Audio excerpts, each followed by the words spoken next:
King Corn beats be killing shit. We was powers on this earth once, and we was all about the mirth once. Idol worship, murder like the first of the month. Hit a nigga with the bit like he need a light. That's what you do when you on fourth, or else you got a punt. But we ain't needed when we cry for Egypt flesh, nah.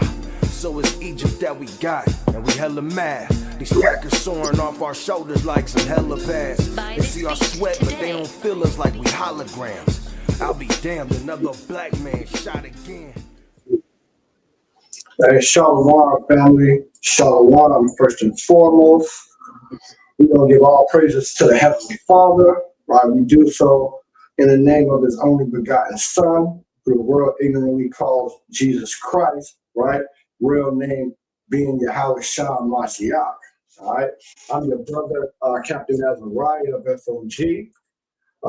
Definitely happy to be back with everybody once again. Salakia family, for the delay in actually being with y'all. As I told everybody, I was redoing my office, so everything is finally done. I do got a couple of finishing touches that I'm going to finish up here in the next couple of weeks, but pretty much everything is done. All praises to the Heavenly Father. So we'll be back on every Tuesday and Thursday, so stop by. Make sure you like, share, and subscribe. Make sure you tell your mommy, your auntie, your daddy, your uncle, your aunties, everybody. All right, right? You Blacks, Hispanics, and Native Americans who need to hear this. Oh, and it looks like I got my young hitter, the young soldier from New Orleans in here with me. I'm gonna bring him up in a minute. All right, but again, first and foremost, we're gonna give all praises again to the Heavenly Father. All right, shalom to everybody who is watching live right now. And shalom to you if you're watching this on the playback. All right. Shalom to you. All right. And barakatah. All right. Shalom, peace and blessings. All right. God. So we're gonna get into the lesson here in a minute. It's a good lesson. It's a powerful lesson. Everybody see the title, Strength and Beauty. All right. Holy One of Old. All right. So we're gonna get into that here in just a moment. But before we do, I want to give a shout out, you know what I'm saying, to my brother Ash. I want to also give a quick shout out to Gorilla Hebrew. They were on the guy Cooley No Fuzz. I think the name of his podcast is No Fuzz or whatever it is, right? I'm gonna pull up a little clip of Gorilla Hebrew, and Lord willing, everybody can go over there and check out the conversation that they had about is the Most High racist, which actually kind of is piggybacking on a class that lesson that I'm going to teach here on. Let's see, the straight way. Let me see if I can find it real quick. All right, let me see. All right. So everybody see that? It's a straight way talk. This is his brother YouTube page. This was an old debate, though, right? Everybody remember this debate between Ash when he did the brother. He did Stacey Mobley real bad, right? Very badly. He was done on will the Israelites enslave the Gentiles in the kingdom. All right, I will be doing a presentation on Straightway Talk Society here in the near future on racism in the Torah. So y'all make sure y'all stay tapped in for that, family. All right, that is Lord willing coming soon. Let me bring the young brother Tyler up and see if he ready. Hey, Shalom, Mark. Shalom, Cap. Yahawashi, Yahawashi, Barakatah. Kanye, how about Shimmy out shop rock the dot? How you feeling? How you doing today, King? Feeling good, man. Con. All praises. This are one of our newest soldiers in New Orleans, man. So tell them about yourself real quick and tell them where you located too, King. Oh man, my name Talent, man. I've been in the truth for like 2 years now, getting this edification from the fire of God, you know. Con. All Man. praises. Yeah. Con. Go ahead and continue, man. Anything else you want to let them know? Let the people know exactly where you at. And we'll definitely elaborate, if they're looking to do the work in your area, man, how they could reach you too. All right. Right. Well, I'm located out here in New Orleans, Louisiana. Con. You could email firegodclassroom@gmail.com. Get in tune. There you go. That's right. You all heard the brother. So if you in Louisiana, if you in the New Orleans area, all right, and you heard this truth and interested in this truth, and you trying to get some edification get built up, you heard what the brother said. Fire God Classroom at Gmail. All right, go ahead and hit that line, and we'll definitely get in contact with you. All right, family. Come. So all praises to the Heavenly Father on that. Was you tapped in last night with the guy Cooley? Man, I was in and out of it. I was out last night, so I was outside and I saw the live. I'm like, oh man, I hopped in there for a few minutes looking at it. I missed brother Ash on there. I just saw Gorilla and Tazaria. I gotta rewatch it. Come. So yeah, let me see. I'm gonna share my screen and I'm gonna pull this quick video out right quick. So tight. All right. So let me see. We got the mighty Elder Marcel in this thing too. Shalom. God, you can go ahead and greet everybody, Elder. God, shalom, everybody. Yahawashi, Yashab, Rakatah. Hope everybody's doing well today. Con. Hey man, we might get a packed house up in this thing, man. FOG, mighty brothers. You know what I mean? So let me see. Where is it at? Okay, yeah. Here, y'all can see that. Yeah. God. Okay. All right. Let me play a little bit of this right quick. All right. And shout out to our brothers at the Sakari, man. Shout out to Gorilla Hebrew. Shout out to Captain Tazariak, ISUPK, who came up on Mr. Cooley podcast, right? And this is the guy Gorilla's gonna talk about it, but you may be familiar with him. He's kind of in the, what's our brother's name? Who recently died? Who all of the sisters hate? What's his name again? His name is eluding me right now. Oh man, what is that brother's name, man? You talk about oh my God, the brother with the podcast, right? Yeah, the brother with the podcast always have the sisters on, and they talk about they want to how you man, right? Was it Samuel? Kevin Samuels. There it is. Thanks. There it is. Thank you, brother Tyler. Kevin Samuels. So, brother Cooley, he's kind of in that same vein if you catch some of his things on YouTube. But the funny thing is, during the debate, right? It's crazy. You would think that he was with a sister. No, he's with Esau. right? And I mean, it's not like he's breaking the law doing that. I want to be clear, but I'm just saying. All right. But let me play this right here real quick for y'all, family.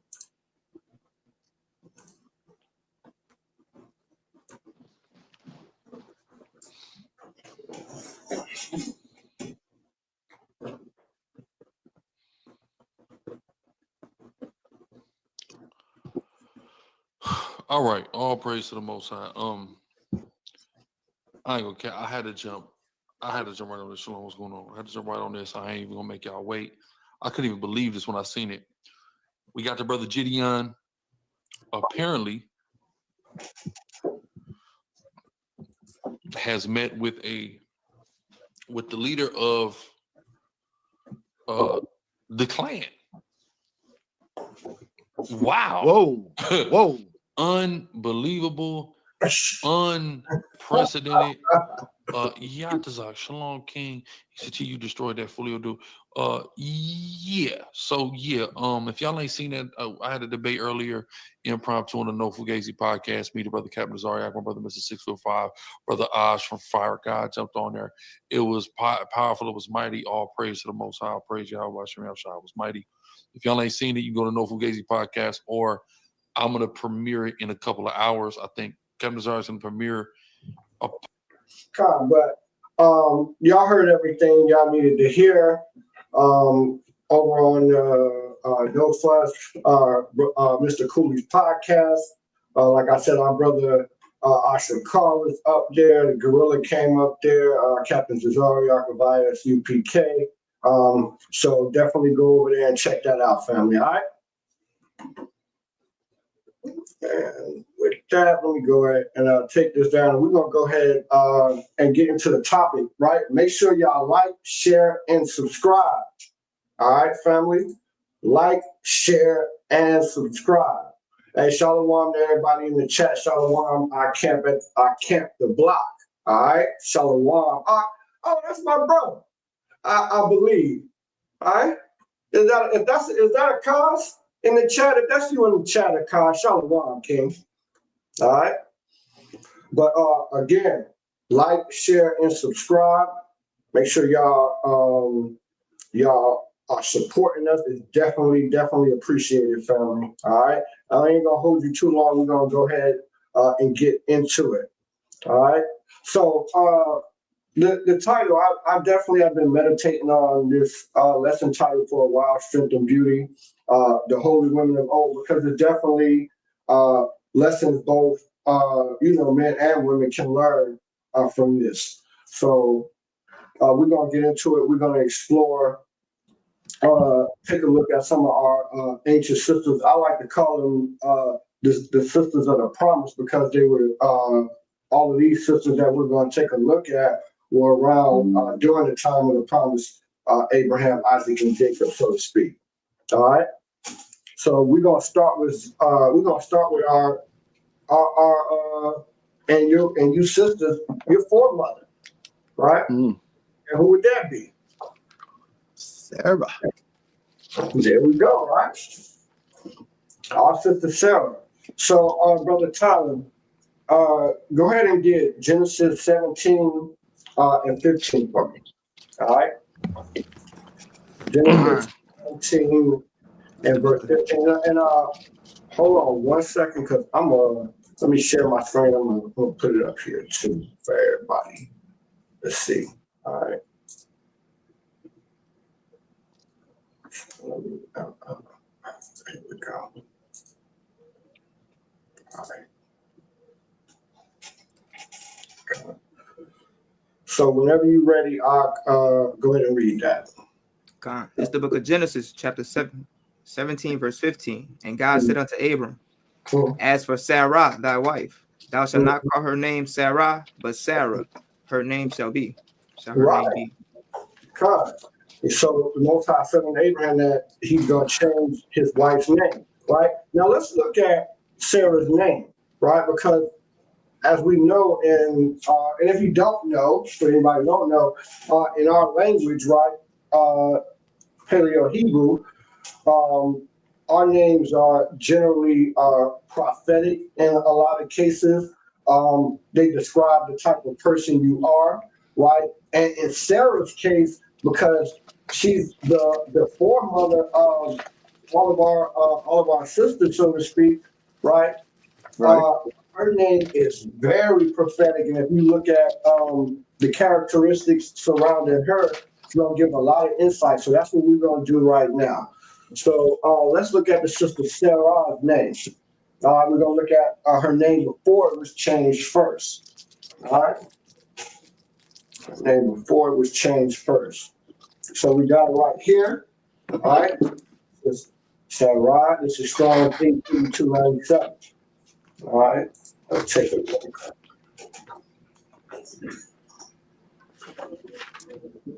Let's take a look. All right.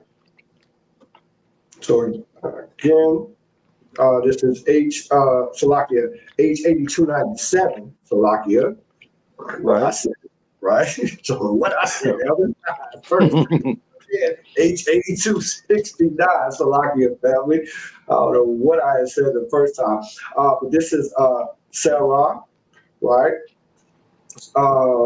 Sarah, the wife of Abraham. Let's see. Let's show the biblical usage. Sarah equals what? Family? Princess. Wow. And like we always say, we don't have no queens in Israel. Y'all are princesses. That's right. Okay? I know the thing is, oh, I'm a queen and not. No. Sorry, sister. No queen. Princesses, right? Your ancient foremother shows that. All right? But her name. Hey, Salakia. August? And I just want to go, even when you're dealing with the word queen, at that time it just means wife of the king. Absolutely. That's all it means. It does not indicate any type of authority or any type of rulership, because that's not the woman's role, and that's not to diminish the woman or say that her role is less important, right? But it is not the same. It is important. It is vital. You can't have a nation without the women. You know what I mean? All right. But as we understand, there's an order. All right. So, princess, all right, is what her name means. Let me look at, just take a look at the Dyers Briggs lexicon, see if there's anything interesting in here. And sometimes the Hebrew Chaldean lexicon, you can find a little more education. But my princess, see that? Nobility. Oh. Wow. I didn't actually look at this when I was initially prepping for this lesson. I didn't look at the Chaldean lexicon, right? But through the Spirit, all praises to Yahweh, right? We're looking at it now together, right? The wife of Abraham, which, however, afterwards, another name, princess, was substituted. Another princess was substituted. I guess this is saying that they're one and the same. But her name means princess, nobility. Right? Nobility, right? Of the wife of Abraham. However, afterwards, I think that's saying after her name was changed to another from princess, was substituted to something else. Right? And we're gonna get into that. So now let's look at after her name was changed. All right. So let's see. So Sarah is H82 83, right? Sarah. All right. See the Strongs, right? The same as H8282, Sarah, the wife of Abraham. Okay. Let's look at the biblical usage. Right? Nobility, right? It's kind of one and the same, right? God. right? But noble woman. So these are the characteristics. You are princesses and noble women. See that, sisters and brothers, right? God. These Hey, are look. right. Look, can I say something, Mark? Yeah, go ahead, Elder. See that this is a goes following more into Deuteronomy 7:6, when he said that you were special. It was the very meaning when he told you you're special, when he just in the names alone let you know you're special. Right. And as our foremother, we see her name and what it meant. That's the precursor and letting us know what was about to happen. Right. We're basically they let you know, be like, look, y'all come from nobility. Mm-hmm. Y'all not just some chicken heads. Mm-hmm. All right. Some dots. No.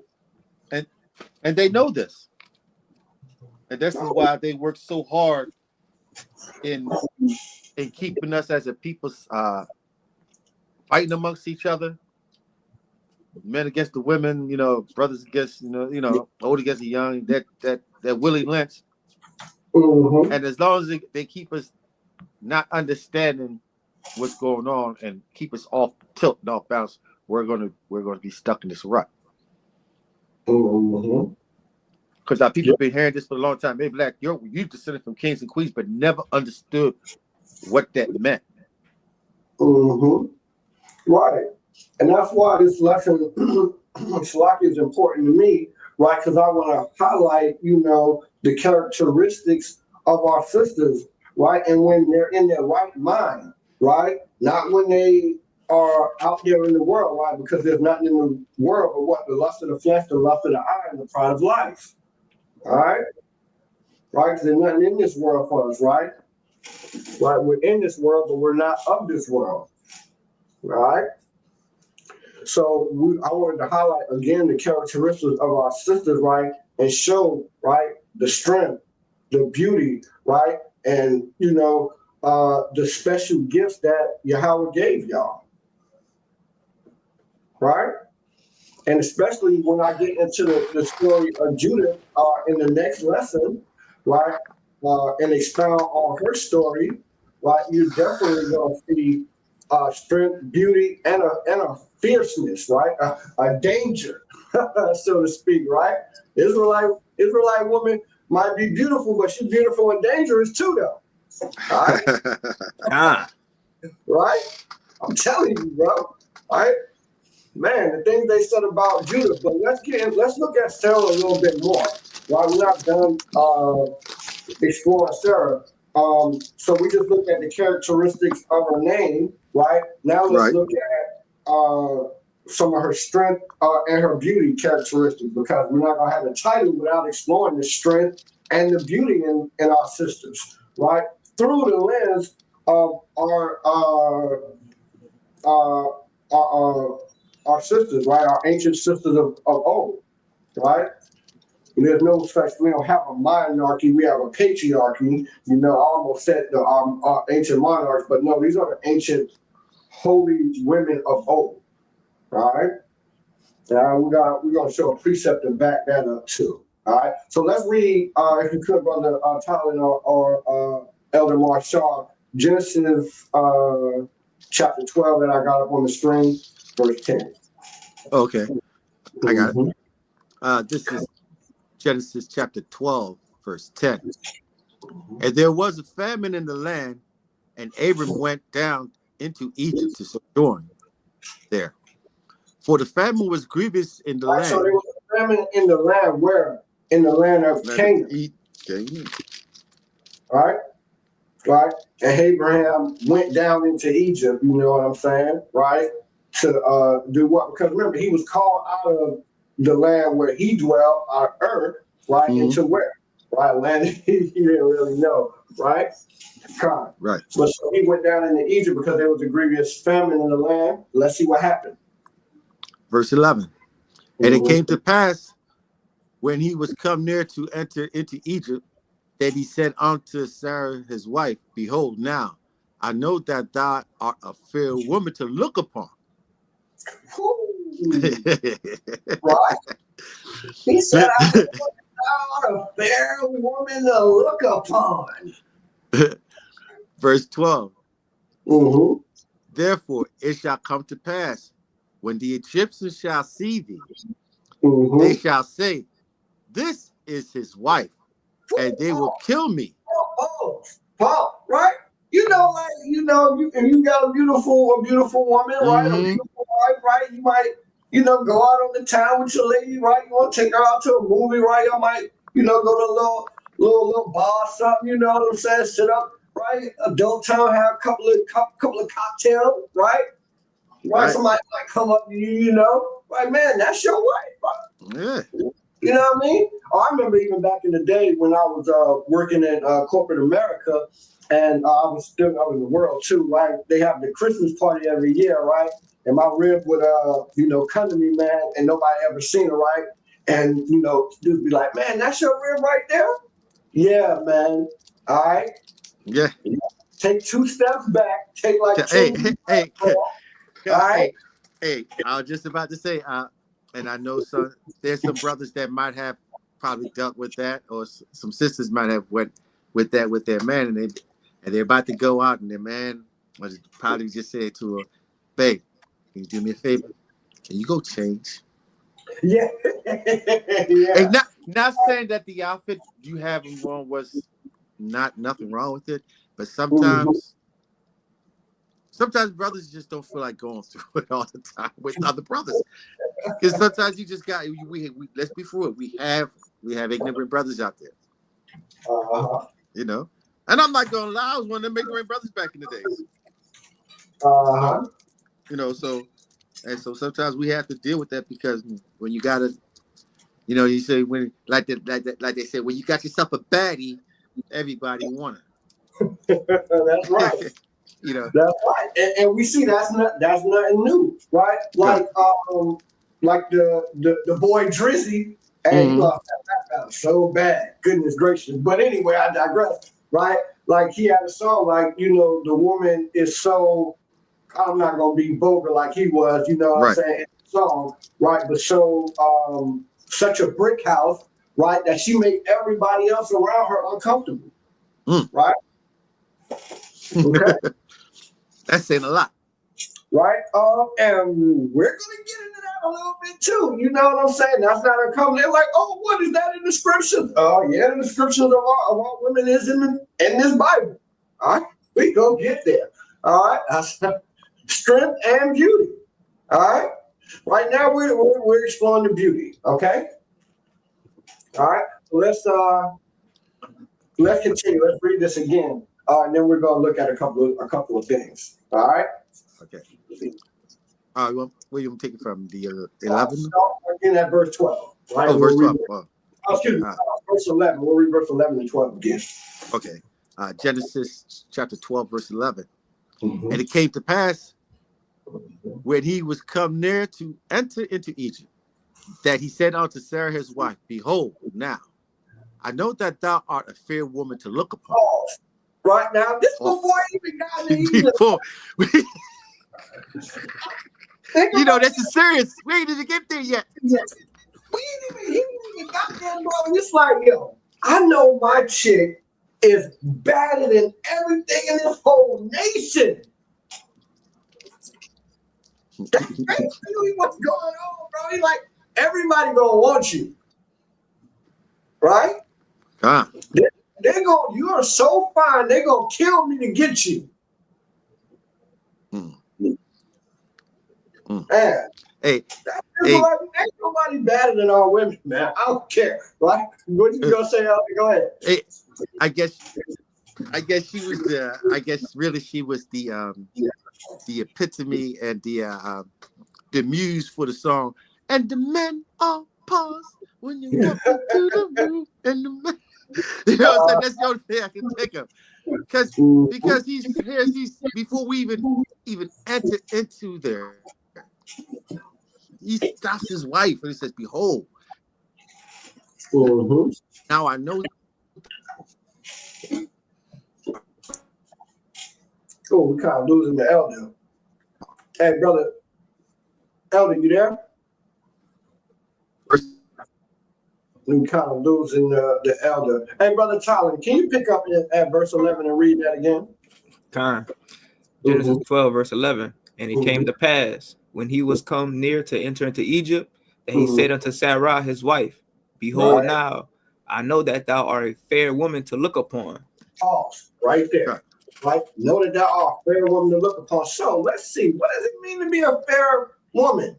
Right? Like is she like, fair practices right, treat everybody right? You know what I mean? Let's see. Right? I'm talking about, and I just said that example to understand that to understand really what things mean, you have to understand etymology of words and morphology of words. But when it comes down to the scriptures, although we look at the etymology, context always is going to supersede the etymology. All right, family? But you do get deeper understanding. All right? So let's see what it means. He said that thou art a fair woman. Yapi or Yapa. Yapa. Right. Strong's H3303. Yafet. Strong's H3303. Yafet. Yafet. That's Yafet. that's the Yiddish. Yafet. But in the paleo, it's Yapa. Yapa. All right. Right. Yapah. Yapa. All right. So let's see. What does this mean? Right. And we all know a sister named Yapa. Right. Here at FOG. Right. Shout out to her too. All right. By the way, that's the leader of this organization. That is his rib, Yapa Ricard. Shout out to the House of Ricard. All right. Beautiful. Right. Beautiful, beauty, comely. Right. Goodly, pleasant, well. I want y'all to remember all of these characteristics now. Goodly, pleasant, and well. Remember that, because another sister who we're going to explore, these characteristics, pleasant and well, are more profound when we explore her, when we look at her. All right. So these are the usages. Let's look at the biblical outline. Fair, beautiful, or handsome. It's just one and the same. All right. So beautiful. All right. Mm-hmm. Right. That's what it meant when he said that she was fair. So she was very beautiful, very pleasant to look at. Right. Look at some of the other uses. Right. Fair is, fair one. Right. Of course, comely. Right. Right. Just like where this is used at. Oh, in Ecclesiastes. Okay.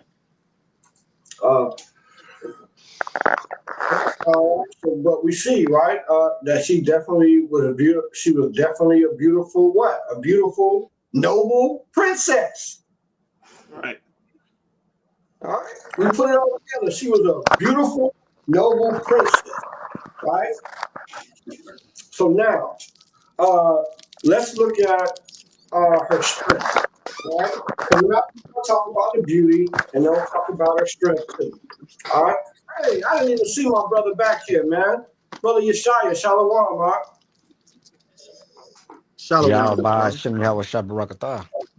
Con, this Yeshaya out of Dallas. All right, man. Anything you want to say real quick? Appreciate you coming through too, King.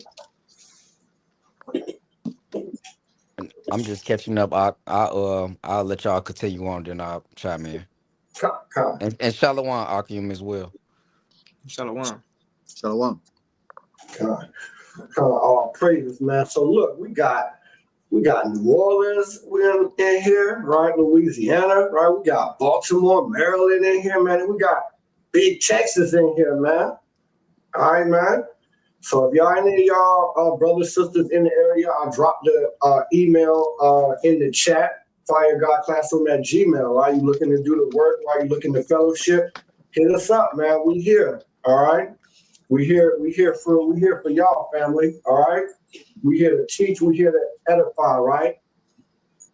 You know what I mean? So let's get Hebrews 11 and 11. All right.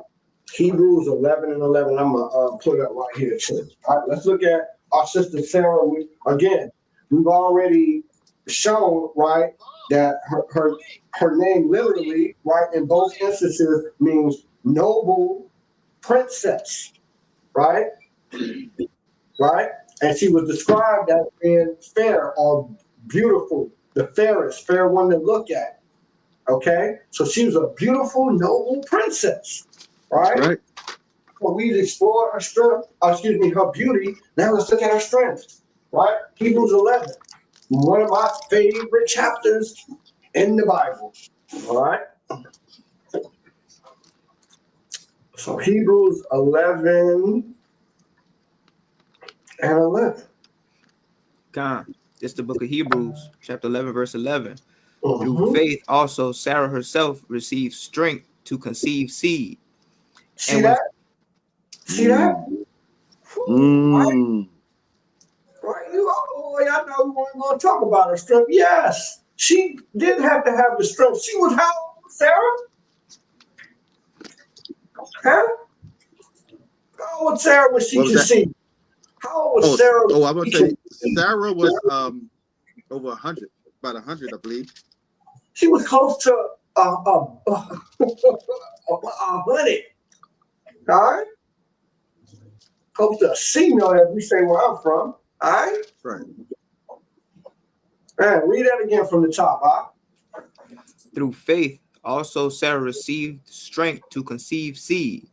See And was that? Strength to conceive seed. So like Sarah was 90 years old. Sarah was 90 years old. And Abraham was over was 100 when they was going to have Isaac. Man, right? Hey, take that into consideration, ladies. Absolutely, right? Take that, definitely take that into consideration, right? Read that again from the top. Hebrews 11, verse 11. Through faith also Sarah received strength to conceive seed. Mm-hmm. And was delivered of a child when she was past age. See that? She was delivered a child when she was past her childbearing years. Right. Right? Read on. Because she judged him faithful who had promised. She judged him. Who's the him? Who's the him? That's faithful. Who had promised. Boy. Man, this would actually lead me into another lesson. Hey, man, I'm going to tell you. Yes, and Yahweh always get the credit. Yahweh promised, right? You That's get all right. the credit. But who actually told her? The angel appeared to her. That's right. Appeared to Abraham, right? And told her that I will return unto you according to the time of life.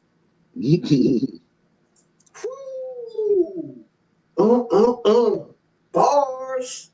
Look, man. I ain't gonna get into that right now. All right. Okay.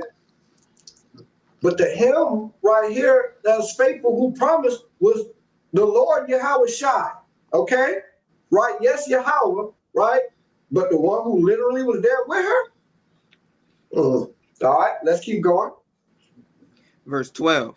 Mm-hmm. Therefore sprang there even of one. And him. Right? Therefore spring even of one. The scripture's actually kind of explaining this too, right? Therefore spring even there even of one, right? Read on. And him as good as dead. Him as good as dead. Right. Huh? Sure. I'll let y'all think on that one. Right? Read on. So many as the stars of the sky in multitude, Mm-hmm. and as the sand which is by the seashore innumerable. Innumerable, right? Which was promised Isaac, right? Not unto seeds, but unto seeds, right? Which seed is Christ. But Sarah gave birth to Isaac. I'll continue. Verse 13. These Right? all died in faith, not having received the promises, Mm-hmm. but having seen them afar off, and Mm-hmm. were persecuted of them, and Mm-hmm. embraced them, and Mm-hmm. confessed that they were strangers and pilgrims on the earth. Strangers and pilgrims on earth called out their own land during the time of the promise. Sojourner. Right? Now let's jump over real quick and let's read 1 Peter chapter 3, verse 5 and 6. All right. I'll get it up here too. All right. Okay.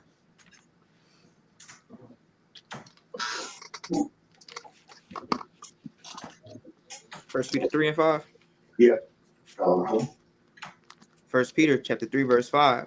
For after this matter, in the old time, the holy woman also who trusted in God, the holy woman. Oh, read that again from the top, man. I hope y'all getting this right. For after this manner, in the old time, the holy woman also who trusted in God adorned themselves, being in subjection unto their own husbands. Let that just set right there. Well, all right. All right. These are your this is your example. All right. So after this matter, right, the things that are written aforetime before our learning. That's right, Romans. Right? Read that again one more time, Brother Tyler. First Peter 3, verse 5. For after this manner, in the old time, the holy woman also. Hold on, the what time? The old time. Right? What's that scripture? Remember thou the old times? Remember the old ways? The old ways, right? Yes. That's Deuteronomy 30. The old path. That's Jeremiah 6 and 16. Brother, you get that for me real quick, barbecue shot? What scripture out? Jeremiah 6 and 16. Jeremiah 6 and 16. For after this manner in the old time. Right? Nothing wrong with the old times. Right? When you got there, go ahead and bring that out, barbecue shot. This is Jeremiah 6 and 16. Thus saith the Lord, stand ye in the way, and see, and ask of the old path. Where is the old path? Where's the old path? Right? The things again written aforetime for us to learn from. Right? For you sisters, right? The ancient holy women of the old time. Right? Read that again from the top, Jeremiah 6 and 16. This is Jeremiah 6 and 16. Thus saith the Lord, stand ye in the ways, and see, and ask of the old paths. Where is the good way? The old path, which is the good way. I got precept. God. Whenever you got, Elder, bring it out. This is Deuteronomy 32 and 7. Remember the days of old, consider the years of many generations. Ask thy father, and he shall show thee thy others, and they shall tell thee. See that? Read that one more time, Elder. This is Deuteronomy 32, verse 7.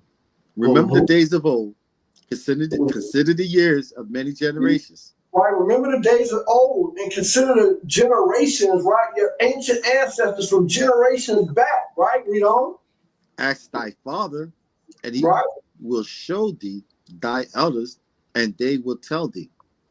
Right? So go to your elders if they're full of wisdom, right? And ask them about the old path, right?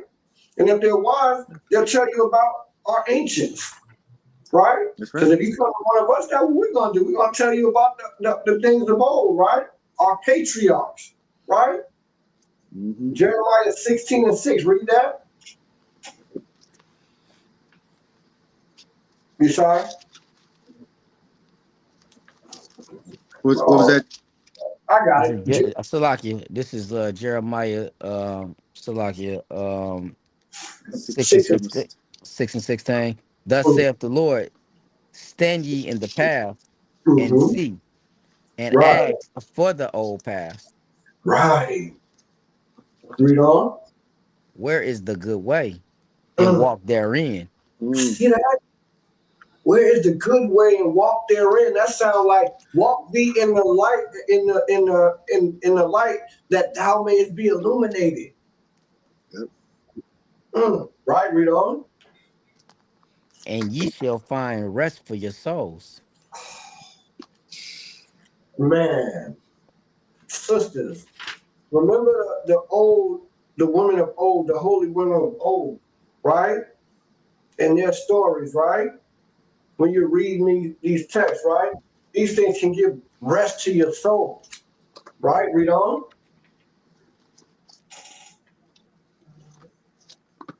Right? But it says, but they said, we will not walk therein. See, Mm. don't be like that. All right? Hey, Slakia, doesn't that sound like now? Yes. It's the same that we talk to people and we talk to our people and we're talking and we sit there and have good conversations and we're talking about about what's affecting our community and especially our younger generation.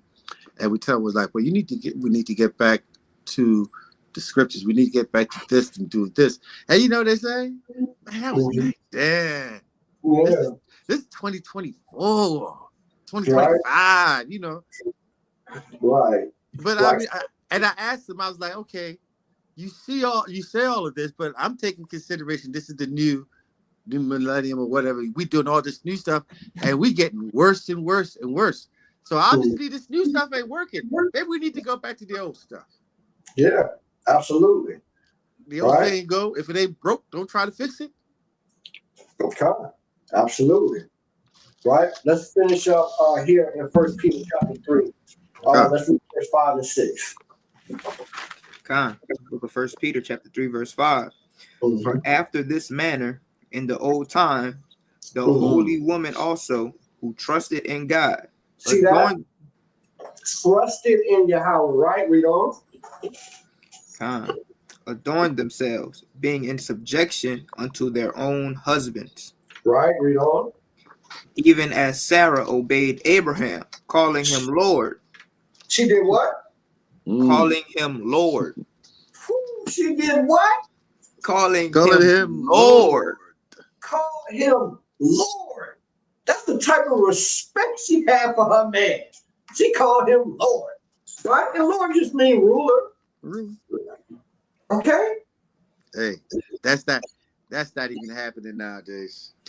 We, you No. know, we. No. No. I mean, you can barely get half these sisters to not pop their neck when they talk to you, right? Oh, Raise look, we can't even get them to come out and part the words being subservient, submissive. Some of them don't even want to speak that word submissive, and they They think hate it's that a word bad out. thing. Right, they're allergic. They like type allergic to that, right?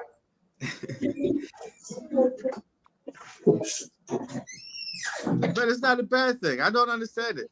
You go to work 9 to 5, you submissive to your boss, Right. and Absolutely. he has no care for you because he could fire you the next day. That's right. But the man that's there for you 24/7, who's there for you in and who's willing to put his life down for you, you have a problem being submissive to him. Just a man who loves you, right, as much love the church and is willing to lay down his life for you, and he gets no respect. He's gonna put his life on the line for you, right? But your boss on your job get more respect. You wouldn't dare raise your voice at him or her. That's right. Right? But our old ancient women of old, right, who displayed strength and beauty, right? They obeyed their husbands, right? Read verse 6. Verse 6, 1 Peter 3 and verse 6. Even as Sarah obeyed Abraham, calling him Lord. See that?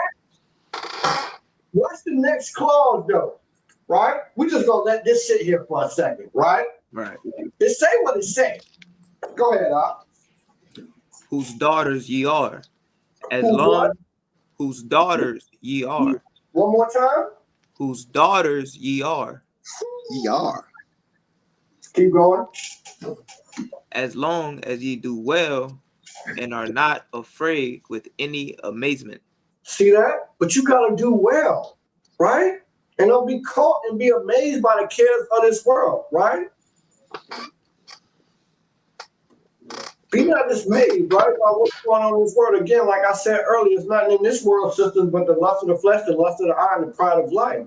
You need to take stock of, right, the former times, right?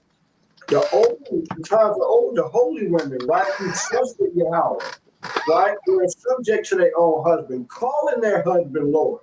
Whose daughters ye are. As long as you do well. All right?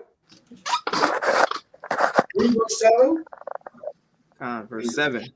Likewise, ye husbands, dwell with them according to knowledge. Okay.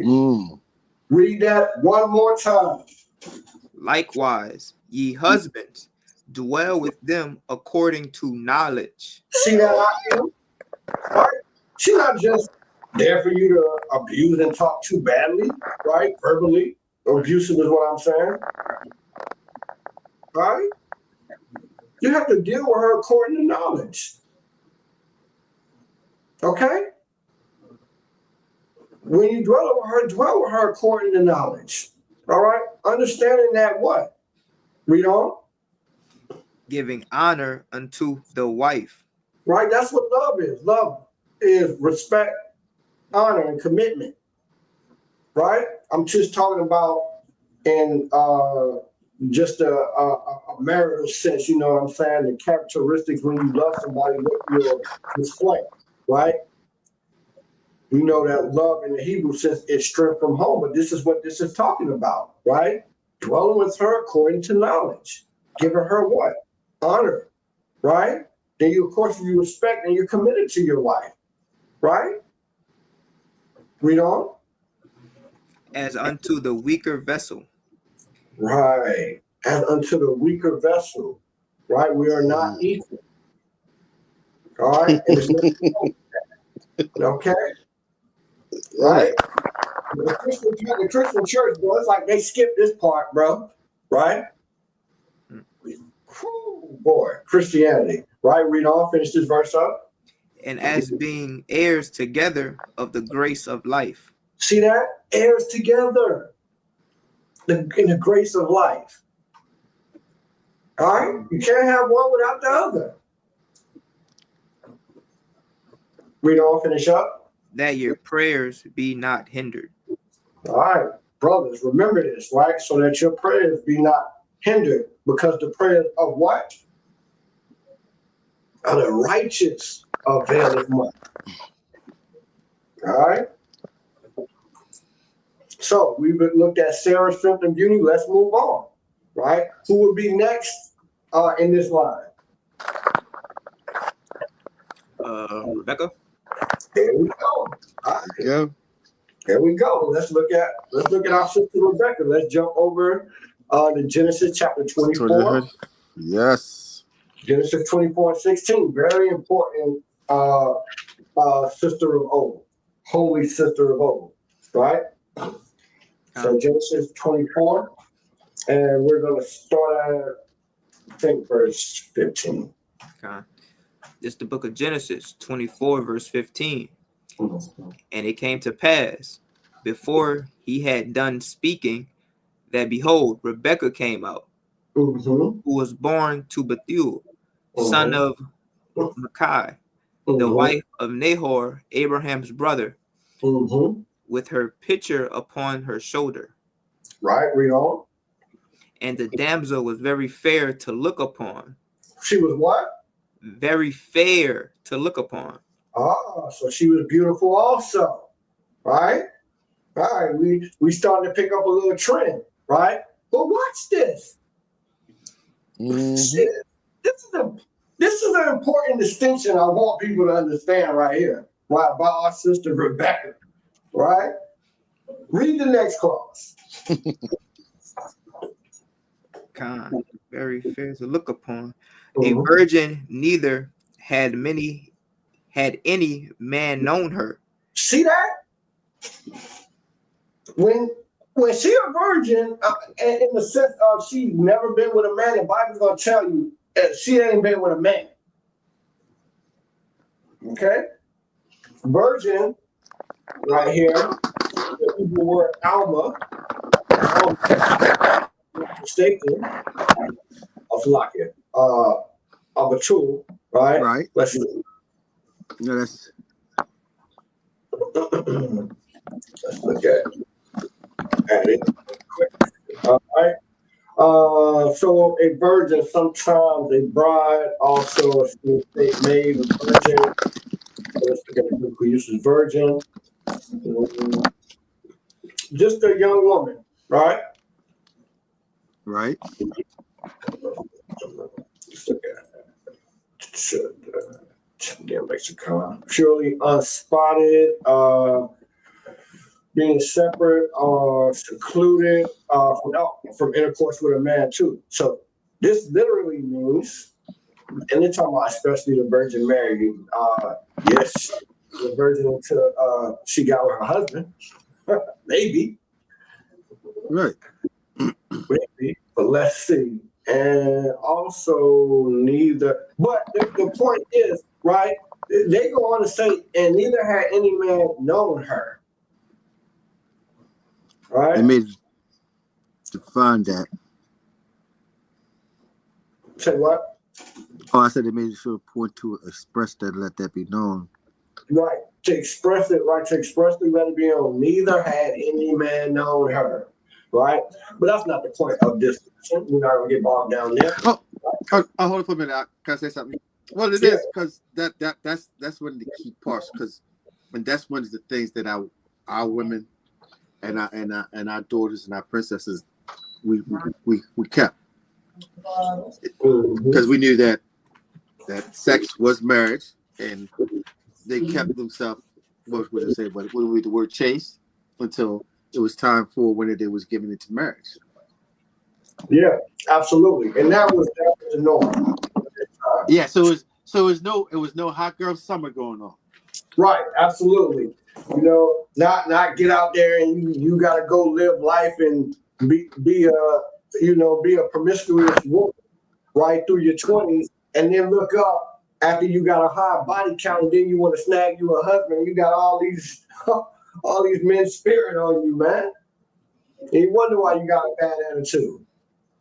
All right, I just can't figure it out. I don't know why. Con, Akim, con. So maybe you shouldn't have been letting all these men, because we're not deceivers by nature. All right.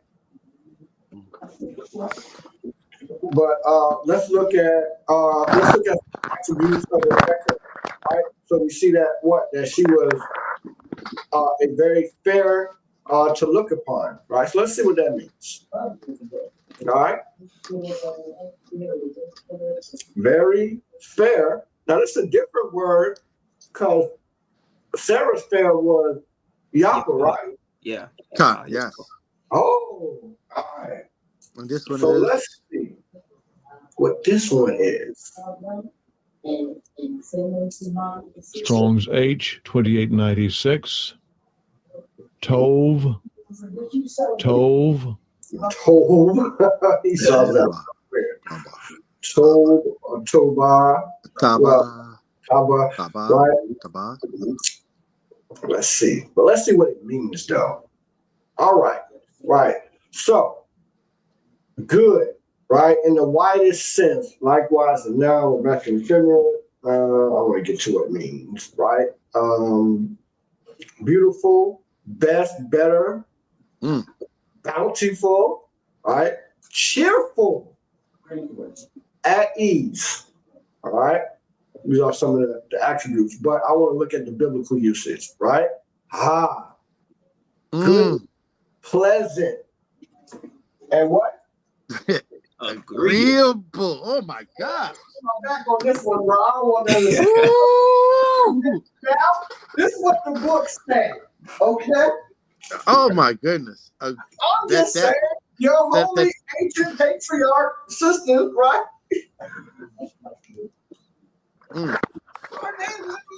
This what Rebecca means.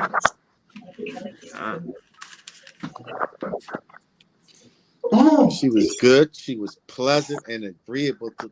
Oh my goodness. Man, bro, this is what her being a fair woman meant, right? In her case, right? Right. Also, those same attributes also still do apply to Sarah too, right? Because we saw that also in the definition of Yahweh too. It also has that connotation, right? Being agreeable. Okay, right? But it's more, Yahweh is more of a physical beauty, right? This beauty is, yes, she was fair to look at too, but she had an agreeable, pleasant spirit about her. Mm-hmm. Oh my gosh. These run together, a beautiful, noble princess who is agreeable and pleasant to be around. Oh, what is that precept in Sirach? Hold on. Oh, where it talks about how it's nothing better than first of all, a man and a woman in agreement. Yahweh loves that, right? But then it go on to say that the woman, when she's doing what she's supposed to do, it's like the sun shining, something like to that effect. Oh man, let me get my pocket. Hold on, I'm about to tell y'all exactly where that's at. I want one brother to read this.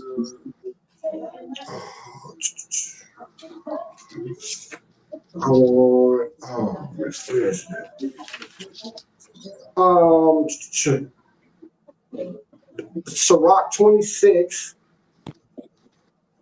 and 31. Okay, I was already over there. I was around there.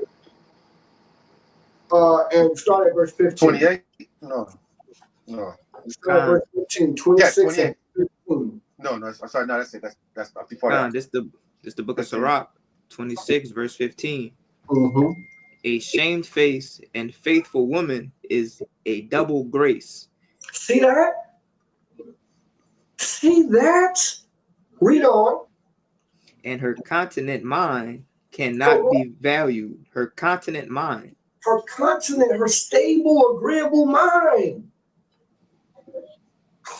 Is what? Cannot be valued. Oh my Lord. Read on.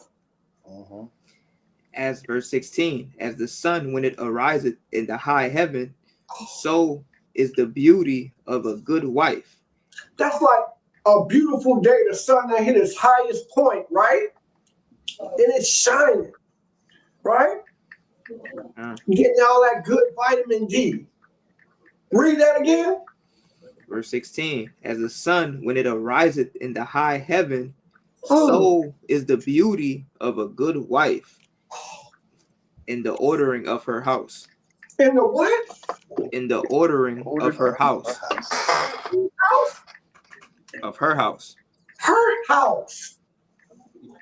Oh, man. Y'all sisters don't even know the strength that y'all have. All right? So Rebecca was good, pleasant, and agreeable. All right? So So let's continue to look at her. All right. We look here. Right? Pleasant, agreeable, good. All right. Look at the child, damn lexicon. All right. Very sense, physically as a good, i.e., fertile, which y'all sisters definitely are like a fertile land, right? Right. Good, gold, pure, right? Good, kind of upright. All right. So, all right. Kind of. So now let's also look at what Rebecca name, what her name means. All right.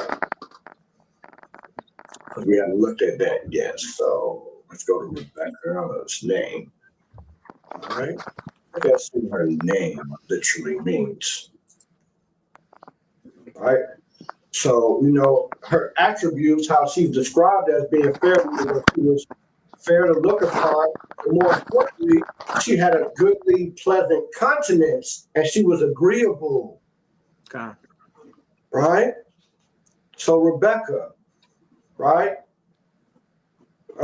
Sign up to the like Federer, Rebecca, the wife of Isaac. Let's see. Ensnare her. Snare her. Right? By implication, this is to ensnare men with her beauty.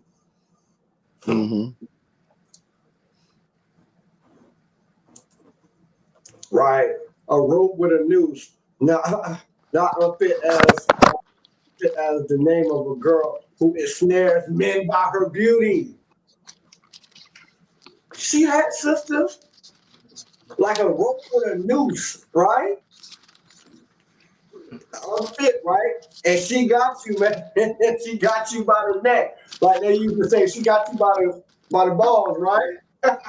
Right. So her name literally means to ensnare, right? But by implication, to ensnare men with her beauty. All right. So we've looked at her beauty and the attributes of her when it says that she was fair to look upon. Again, yes, she was beautiful. Her name shows that, right? Her name Rebecca meaning to ensnare men by implication by her being so beautiful, right? But more importantly to that, her countenance was good. She was agreeable. All right. And pleasant to be around. Now let's look at, we looked at her beauty. Now let's look at the strength. All right. Genesis 25. Genesis 25. And we're gonna start at verse 21. It's the book of Genesis 25 and verse 21. And Isaac entreated the Lord for his wife because she was barren. And the Lord was entreated of him, and Rebekah his wife conceived. Right. So Rebecca was also barren, right, like a foremother, right? Isaac, definitely wanted to have children. So he entreated the Lord, prayed to Yahweh, right, for Rebecca, right, his wife, and she conceived, right? Read on. Verse 22. And the children struggled together within her. The children what? Struggled together within her. Right. So this is going to be a problem. I mean, she's pregnant. She got these twins, and it's like they haven't goddamn, what's the little thing from back in the day, the little punch thing? Rock and sock. The rock and sock. Yeah, they in there playing the rock and sock, right? And we know who was winning, by the way. All right? Anyway, right? Continue. Read on. And she said, if it be so, why am I thus? And she went to inquire of the Lord. And the Lord said unto her, 2 nations are in thy womb. 2 what? 2 nations are in thy womb. Not the same nation. 2 nations. 2 different peoples is in her womb. Right? The strength that they have to deal with that, right? Huh? Man, to have these kids, they in there in your womb playing rock'em sock'em, right? Right? Like Jacob in there coming off the top rope. Top rope. Oh, you know, drop the damn people's elbow in the womb, right? Putting Esau on a suplex. Right? But he's trying to suplex all crazy, right? There's two different nations here, right? We know. And two manner of people shall be separated from thy bowels. See that? Two manner of people, as I said, right, shall be separated, right? We know. And the one people shall be stronger than the other people. See that? One gonna be stronger, right? And that's we gonna see who's gonna be the stronger, right? Like I said, bro, Jacob in the womb dropping the people's elbow. All right, read on. And the elder shall serve the younger. Why is Esau not serving us? He's going to. Right. Right? Right, read on. Verse 24. And when her days to be delivered were fulfilled, behold, there were twins in her womb. Right. So she had the strength to conceive when she was barren, right? And to carry these two nations, which had to be difficult pregnancy, right? With them two constantly going at it in her womb, right? So much that she had to inquire of Yahweh, right? Why is it like this? You know what I mean? And she found out, right, that the two different people that, although they're brothers, right, they're going to be the patriarchs for two different nations, two different people. All right. Now, let's continue to look at Rebecca's strength, right, in Genesis chapter 27. And this kind of, we're not going to read all this, but let's start at verse 1. All right. This is the book of Genesis 27 and verse 1. Mm-hmm. And it came to pass that when Isaac was old and his eyes were dim, so that he could not see, he called Esau his eldest and said unto him, my son. And he said unto him, behold, here am I. Right, read on. Verse 2. And he said, behold, now I am old. I know not the day of my death. All right, come. So Isaac was getting ready to die, right? Jump down, let's read verse 5. Verse 5. And Rebekah heard when Isaac spake to Esau his son, and Esau went to the field to hunt for venison, Read on. and to bring it. And Rebekah spake unto Jacob her son, saying, behold, I heard thy father speak unto Esau thy brother, saying, bring me venison, and make me savory meat, that I may eat, and bless thee before my death. Right, so he's getting ready to bless before his my son, death. right, before he died. And generally, the eldest son will get the initial blessing, the best blessing. But we know, because we just read it, that it says that one will be stronger and that the elder is going to serve the younger, prophesy. That's right. Right, so anybody up there, oh, what was Rebecca? No, she wasn't. She had the strength to do what was necessary. That's why I'm bringing this up. And by the way, venison is deer. All right. So Isaac loved him some deer meat. All right. I'm not a big fan of deer, but you know, some of you brothers and sisters may be. Right. It's good meat. Right. That's right. I've had it in meatloaf. I've had it hashed up. You know, depending on how it's cooked, it is very good. Right. Just continue. Verse 8. Now therefore, my son, obey my voice according to that which I command thee. See that? She had the strength to do. She knew she had to do what was necessary because she knew what was prophesied. Did she not? Con. Oh, all right. Let's read verse 11. Verse 11. And Jacob said to Rebekah, his mother, behold, Esau, my brother, is a hairy man, and I am a smooth man. I just like to read that. That's just funny to me. Oh, man. Right? Wait. Let's read this, right? Let's jump back and read Genesis 25, right? For some context, right? Let's read. I'm gonna read this in the NLT too. Watch this, family. Oh man, right? Genesis 25. Read this off the screen, because I know you're reading out your sword. Verse you in 27. You can read it off of here, and you can just hold your place in your sword. Oh right. Man, I want Genesis 25. Right. Yeah. So I can thank Brother Tyler. See, my brother Tyler is sharp, man. I'm telling you, man. You in New Orleans, man. I need to get with him. Hit that like button too. All right, like, share, and subscribe. All right, Elder. Go ahead. Start at 24. 24. Genesis 25, verse 24. And when the time came to give birth, Rebekah discovered that she did indeed have twins. Right. 25. The first one was very red at birth and covered with thick hair like a fur coat. So they named him Esau. You want me to read that again? Esau sounds like a Hebrew term that means hair, but it actually means wasted away is he. Read it again. Genesis 25, verse 25. The first one was very red at birth and covered with thick hair like a fur coat.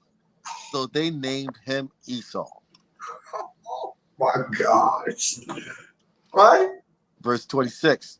Right. Then the other twin was born with his hand grasping Esau's heel. So they named him Jacob. Isaac was 60 years old when the twins were born.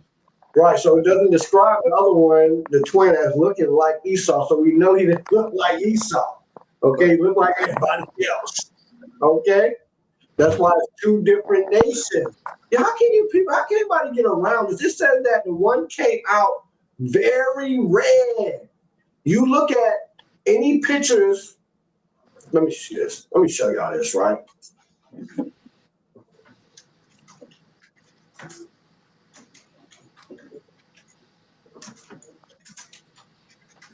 Let me see. Go fast. Let me see.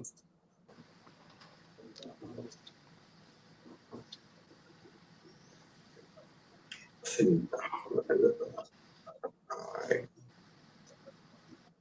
Okay. Let me share my screen. I gotta take this down. Hold on. Okay.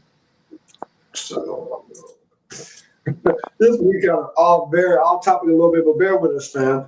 All right, real quick. I ain't gonna stray too long. All right, so did everybody see this? All right. Oh. Oh man. All right. I don't want.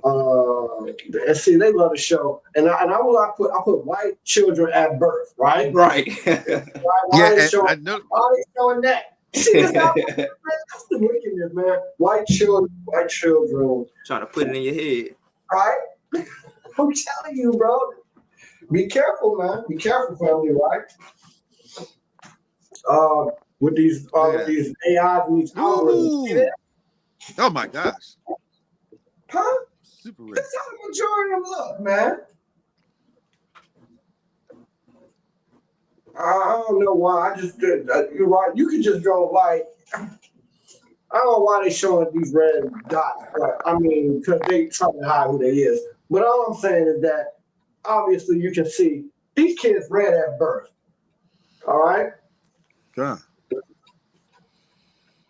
And hold on, I see. You know how Esau is. He's trying to cover. No. He's trying to cover his tracks. That's maybe because I'm gonna go to a different search engine. Oh, search. Can y'all still see my screen? Okay. You can still see the Google search page I'm on? No. Yeah. Oh no, I'm gonna have to present the other screen. Let me see. Here we go. Right here. All right.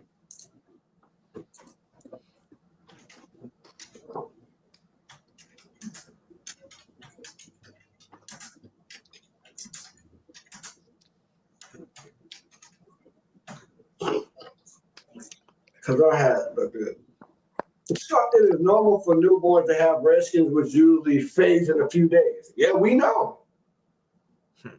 We know. Oh, can y'all can't see that? Oh gosh. We can see it. We can see it. Y'all see? Okay. Sure. But look, generally, right as they're born, they're very red. You know what I'm saying? And are pinkish looking, which pink is the really have red. All right, all these babies look red to me. All right, look at this one. This one's so red. His eyes is red. A little devil. Goodness gracious! I see that one. Jeez. Red-eyed devil. Man, red. Salakia, and when you get the chance, can you look up black couple have a white baby just for the audience that might not understand that two black people definitely can have a white child? Oh yeah, Con. Nah, melanated child. Last thing, we're gonna get back on topic. Black couple white child, right? Just to show, right, what was going on, right? So, right here, say this couple, everybody, I've seen this couple many times, right? I see it right there in the corner, right? Sure. So, yes, we definitely can produce in that manner, all right? But let's get back on topic now, all right? Let me look that down now. All right, let me reshare my screen where I was at. Okay.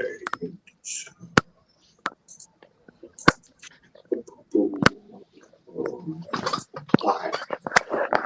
So, all right, let's go back to what was that? Genesis 27 now, right?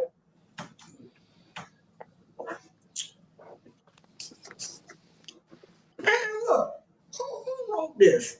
Stills? Still? You know, are we freaking for real right now? Hey, and I can actually say that is the narrative that they do teach. And everybody, most people who I've spoken to, when we talk about this, they say that Jacob stole the blessing. Oh, Jacob's deception.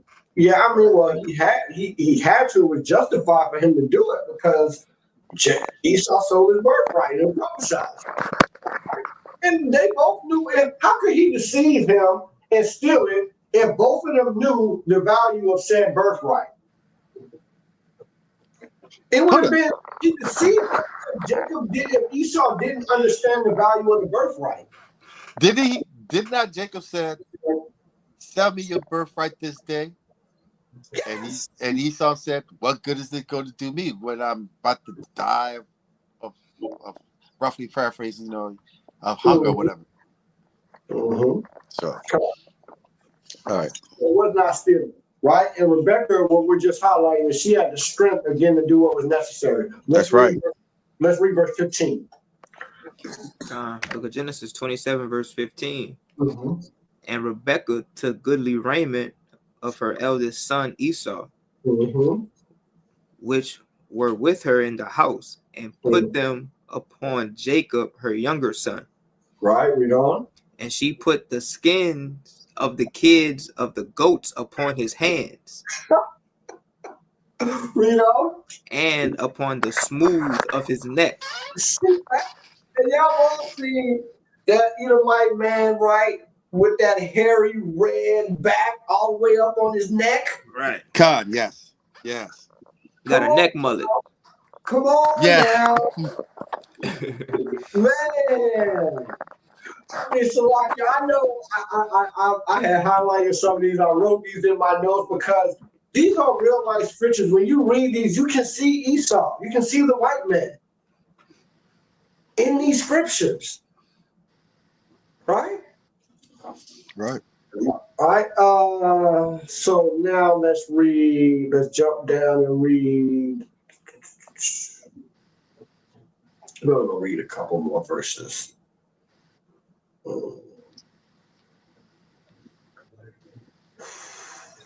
So I'm gonna jump down a little bit further. Here's Esau.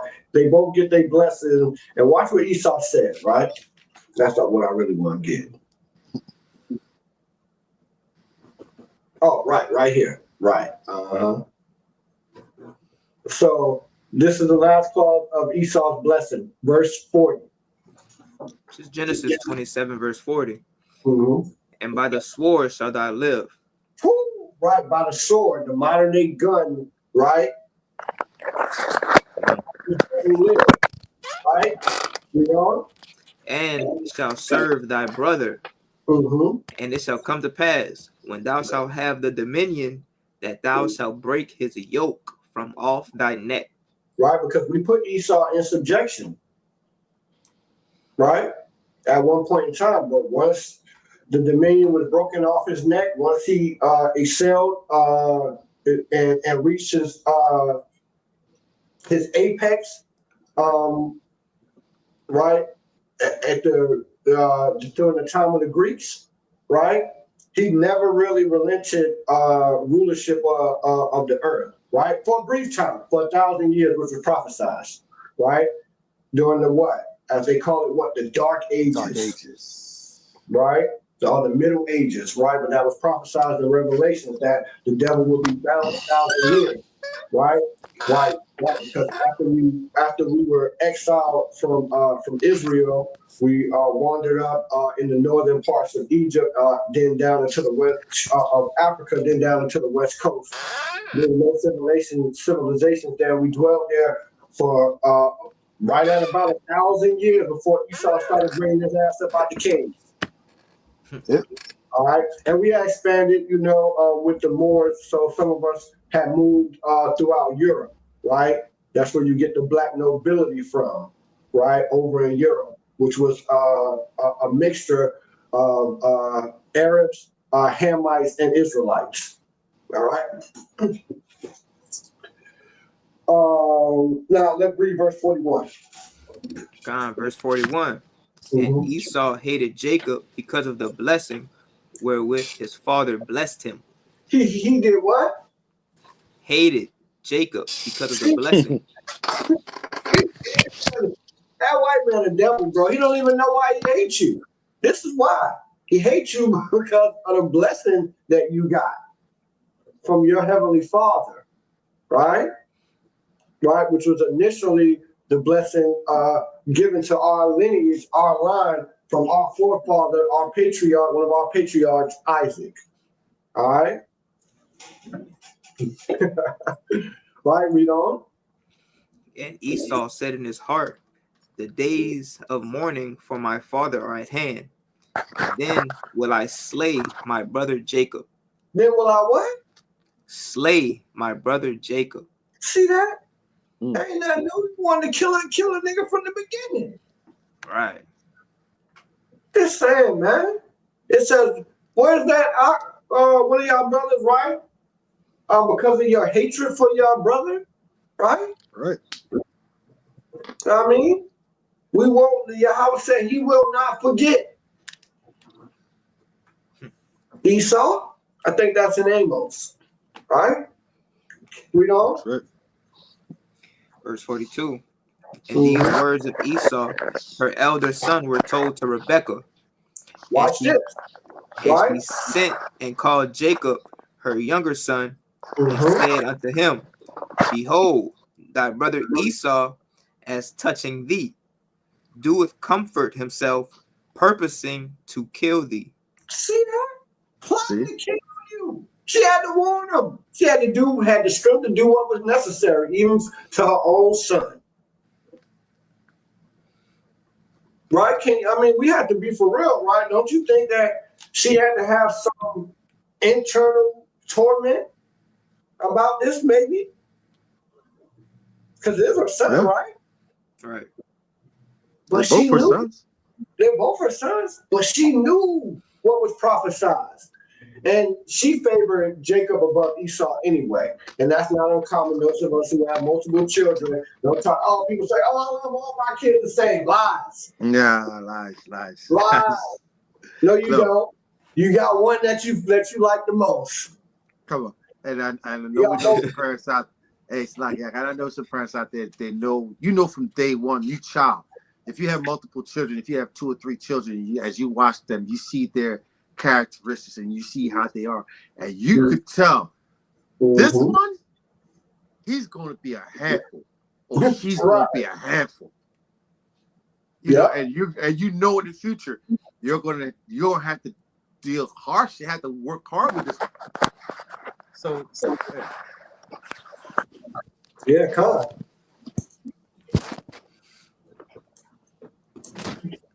Salakia, brother Yeshai. I didn't realize that you had fell down there. But let's keep going. Keep reading. Verse 43. Now therefore, my son, obey my voice and arise. Flee thou to Laban, my brother, to Haran. Right? right, yeah.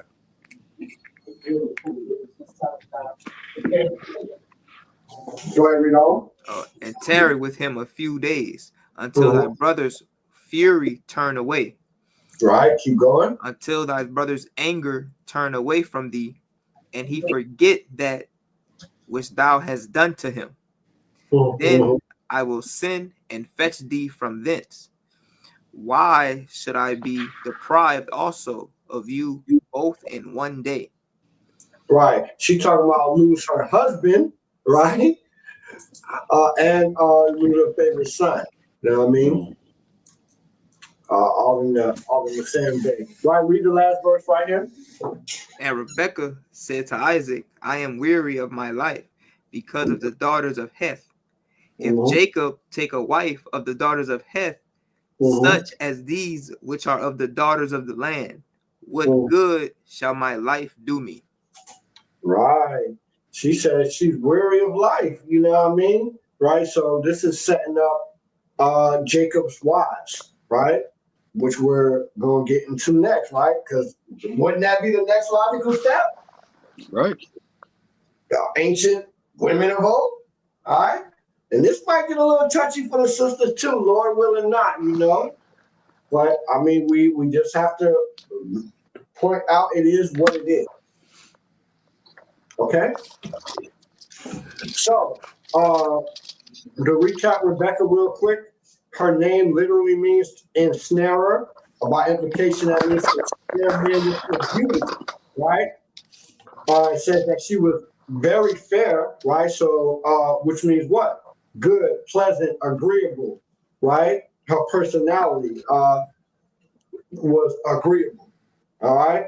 And she had the strength to do what, right? To carry a very tumultuous, have a very tumultuous pregnancy, having twins that was, again, playing rock'em sock'em in her womb, having a knockdown drag out. All right? Right? So much to where she had to go find out what was going on, and she found out there were 2 nations, right? And she found out about what was going to go on with her sons, right? And then she had the strength to do what was necessary because, again, it was prophesied that the elder was going to serve the younger, so the elder was going to be greater. And Esau willingly sold his birthright. He didn't value it. He detested it. He said, what good is it to me? Right. Right? He sold it for some damn lentil soup. Not very smart. Not all right. And he wasn't tricked into it or anything, right? Because again, you can only be beguiled or tricked into it. Jacob could have only tricked him if if Esau did not know the value of said birthright. Right? If Esau didn't understand what the birthright meant, and then Jacob was like, yo, sell me the birthright, you know what I mean, real quick. And he didn't understand what it was, then cool. He kind of, you know, he got over on him. You know what I mean? Yeah. Go ahead, Elder. This is Genesis 25, and I'm just going to bring to the point when Jacob's asking to sell it, right? This is Genesis 25, verse 31. And Jacob said, "Sell me this day thy birthright." Verse 32. And Esau said, "Behold, I am at the point to die. And what profit shall this birthright do to me?" And Jacob said, "Swear to me this day." And he swore to him, and he sold his birthright to Jacob. That Jacob gave Esau bread and pottage of lentils, and he ate and drank and rose up and went his way. And Esau despised his birthright. He despised it. Right he there. didn't care about it. So how did he get the seed in the way? How did he get tricked? He despised it for some. He thought better of his belly than his inheritance. That's right. Like he was going to die. Isaac loved Esau. He was even going to let him die. All he had to do was go holler at Pop like, "Yo, bro, I need something to eat." Isaac was together. I was going to let him starve. I mean, obviously, he didn't care about it. That's what the scriptures show. He didn't care about it. He didn't value his birthright. All right?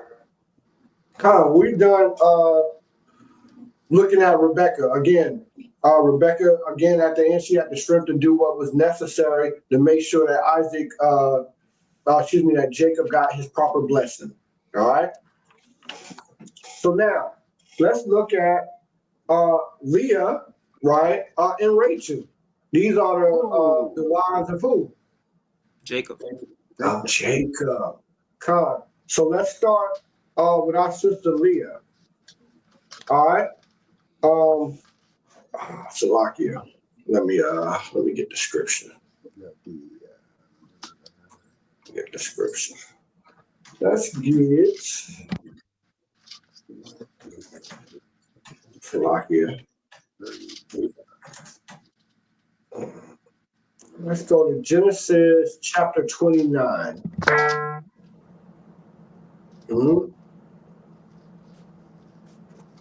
Genesis chapter 29, and we'll start at verse.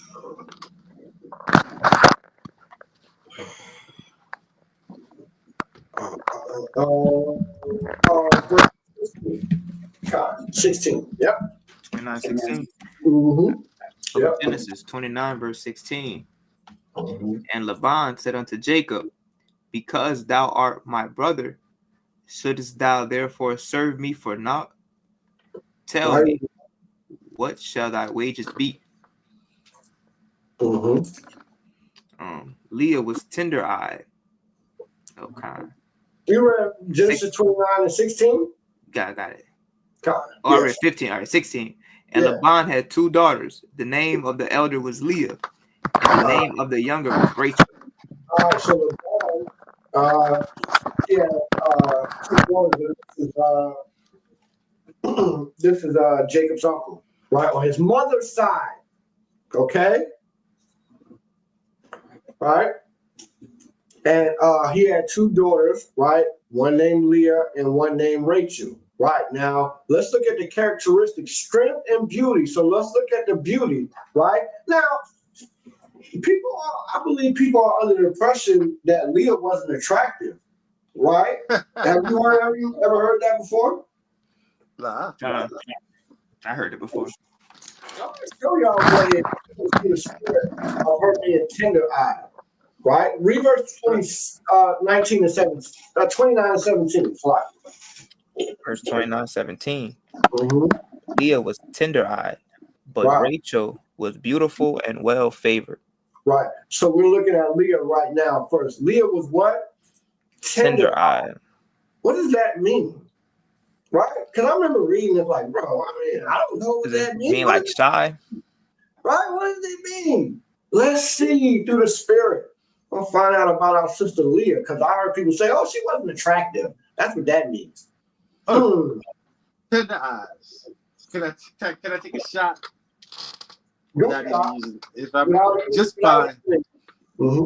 I'm thinking she's tender eyes, probably She just had that, just a real, a look, a loving look, or very, it's kind of hard. What's the word? I'm trying to find the right word to describe it.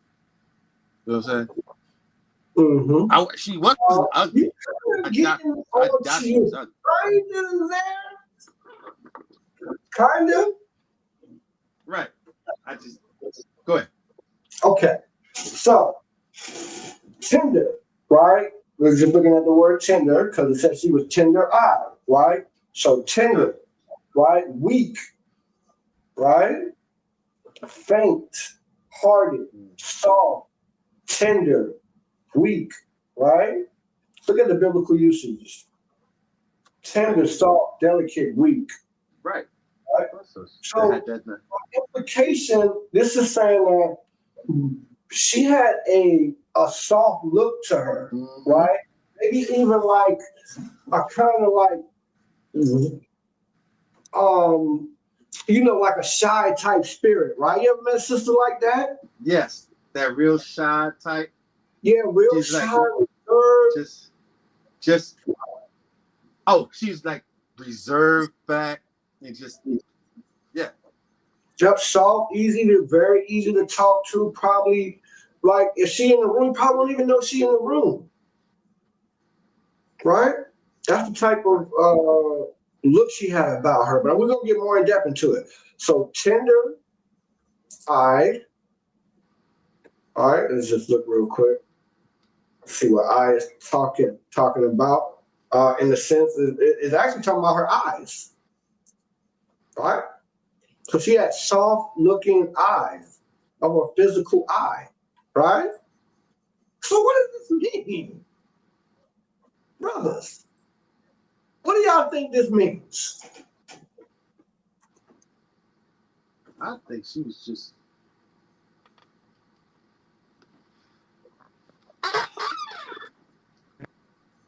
To me, I think she it's just like you said. She just was easy and pleasant on the eyes. She probably was just plain and pleasant and pretty. Shy, held back, reserved, but like you said, you would have noticed that she was there because she was quiet and reserved. Probably always kept herself, tucked away. Maybe she looked young. Now, let's look at what her name means, right? Okay. Come on.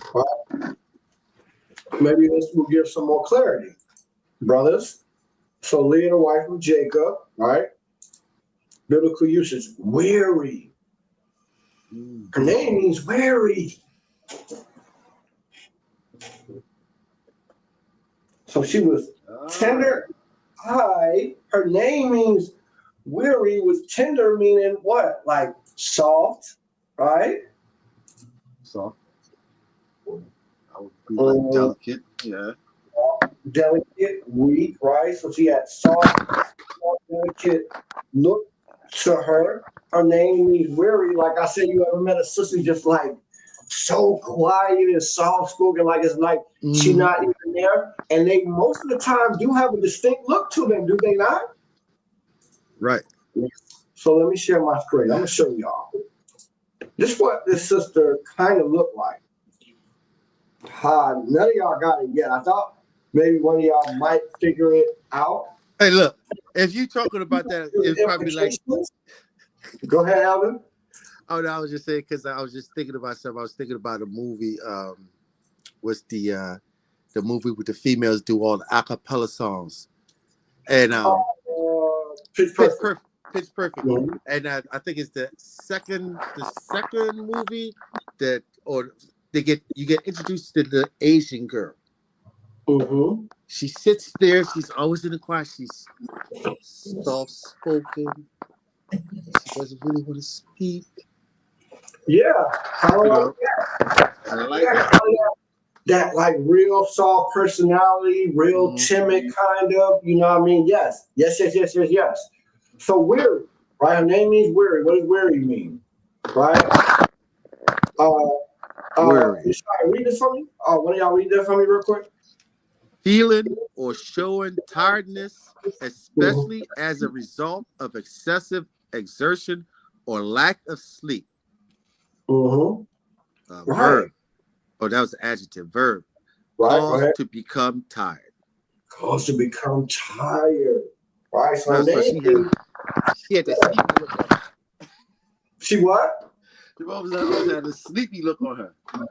Oh, we get it now. Let me show y'all now, right? Yes. We did. That's what lucky, you know. Let me show you. This is, I'm not saying, right, to be clear, I'm speaking as a man. I'm just saying that this is kind of a representation of kind of what our sister Leah, your ancient holy woman of old sisters, kind of what she looked like, right? Everybody ain't a dime piece, so to speak. That don't mean they ugly. That's right. Right? So let me share my screen and let me pull up. Let me make sure I get the right one up.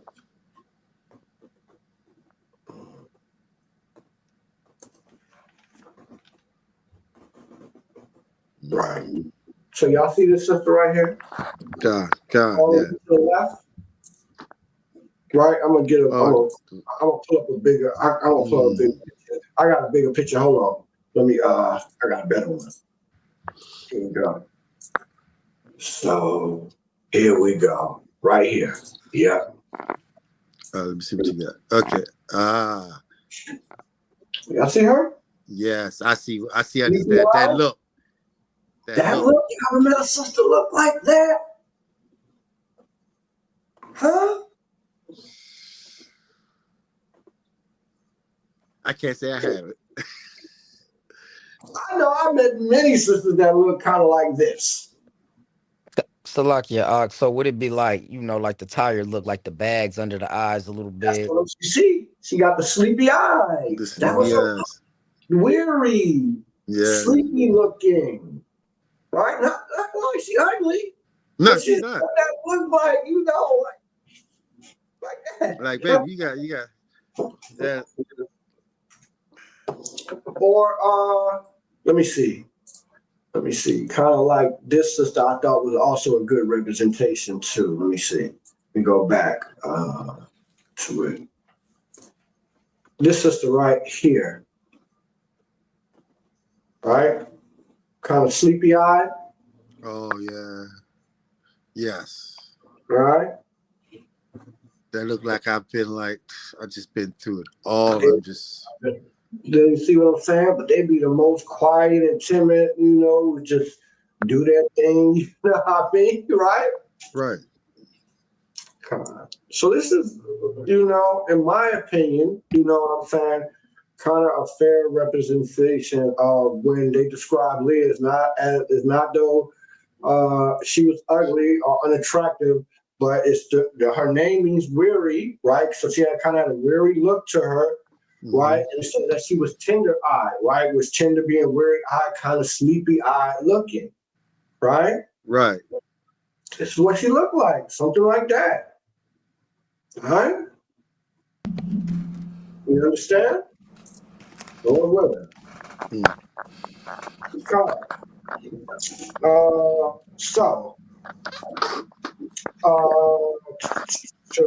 Let's look at Leah. So we looked at her description, right? Her beauty, because again, not to say that she was ugly, you know what I'm saying? But that she had a certain look about her, right? Right?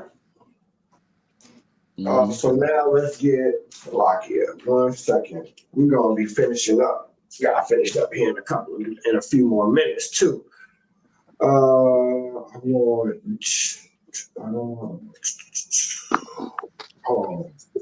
It was tender. It was tender-eyed. Hold on. Hold on. God dang it.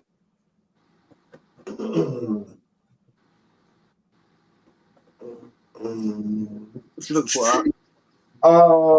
I want you to jump down to Genesis 29 to verse. Hold on. Hold on, Flakia.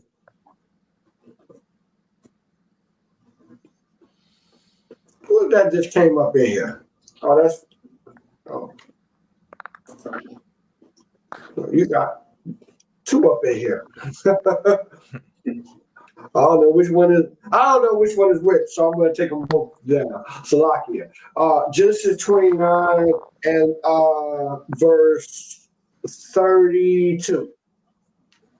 Okay. Yes. Mm-hmm. The book of Genesis, 29, verse 32. And Leah conceived and bare a son, and she called his name Reuben, for she said, surely the Lord have looked upon my affliction. Now, therefore, my husband will love me. Ooh, see that? And when he's talking about, it ain't like he hated her guts and all that. He just liked Rachel more. That's all. Right? That's all. Just saying, right? But she had the strength to stay with her man and conceive.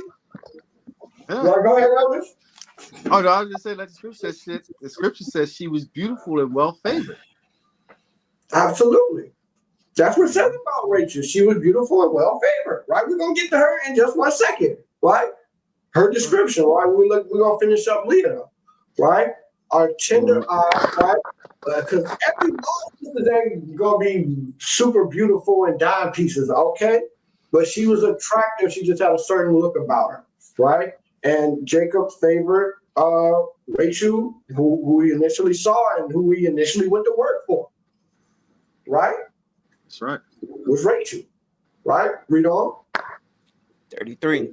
And she conceived again and bare a son, and said, because the Lord hath heard I was hated, he hath therefore given me this son also. And she called his name Simeon. See that? So she had Reuben, her strength, right? And then she had Simeon. Because Lord saw that she was hated. She wasn't as loved as her sister was. Right? Read on. Verse 34. And she conceived again and bare a son, and said, now this time will my husband be joined unto me, because I have borne him 3 sons. Therefore was his name called Levi. Right. Levi is the bond that keeps all of the tribes together. Right? Without the Levitical priest, you can't do the sacrifice. You can't be forgiven. Right? Y'all see that? I was just about to say that. I was about to say, look, the Lord is magnificent in everything that he does, man. There's nothing that he does that's not with reason and a purpose. It's not my everything has a. It's not, and like you said, look, as you said, what did she say about Levi? And what did you say how Levi serves a purpose within the tribes? It's all prophetic and it's put together. Levi joined in particularly to all tribes. That's why he doesn't get a portion, because he has a portion amongst all tribes. Right? That's right. Right. Read it again and read verse 35 too. Verse 34. And she conceived again and bare a son, and said, now this time will my husband be joined unto me, because I have borne him 3 sons. Therefore was his name called Levi. That's right. And she conceived again and bare a son. And she said, now will I praise the Lord. See that? He who would be praised. Right? These the same. This all ain't happened by circumstance. She had the strength to bear all these children, even though she wasn't favored. And I mean, she couldn't have been ugly because Jacob kept knocking her up. Right. Thank you. I'm just saying. I remember thinking but damn, I mean, he kept getting her pregnant though. Goodness, right? Judah, right? Shout out to the Judite, the tribe of Judah, right? Hey. The one, see that he said, now will I praise the Lord, right? Judah, the one who will be praised. Read on, finish it up.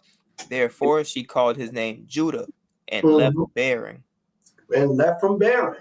She had the king. She bore, and for argument's sake, right?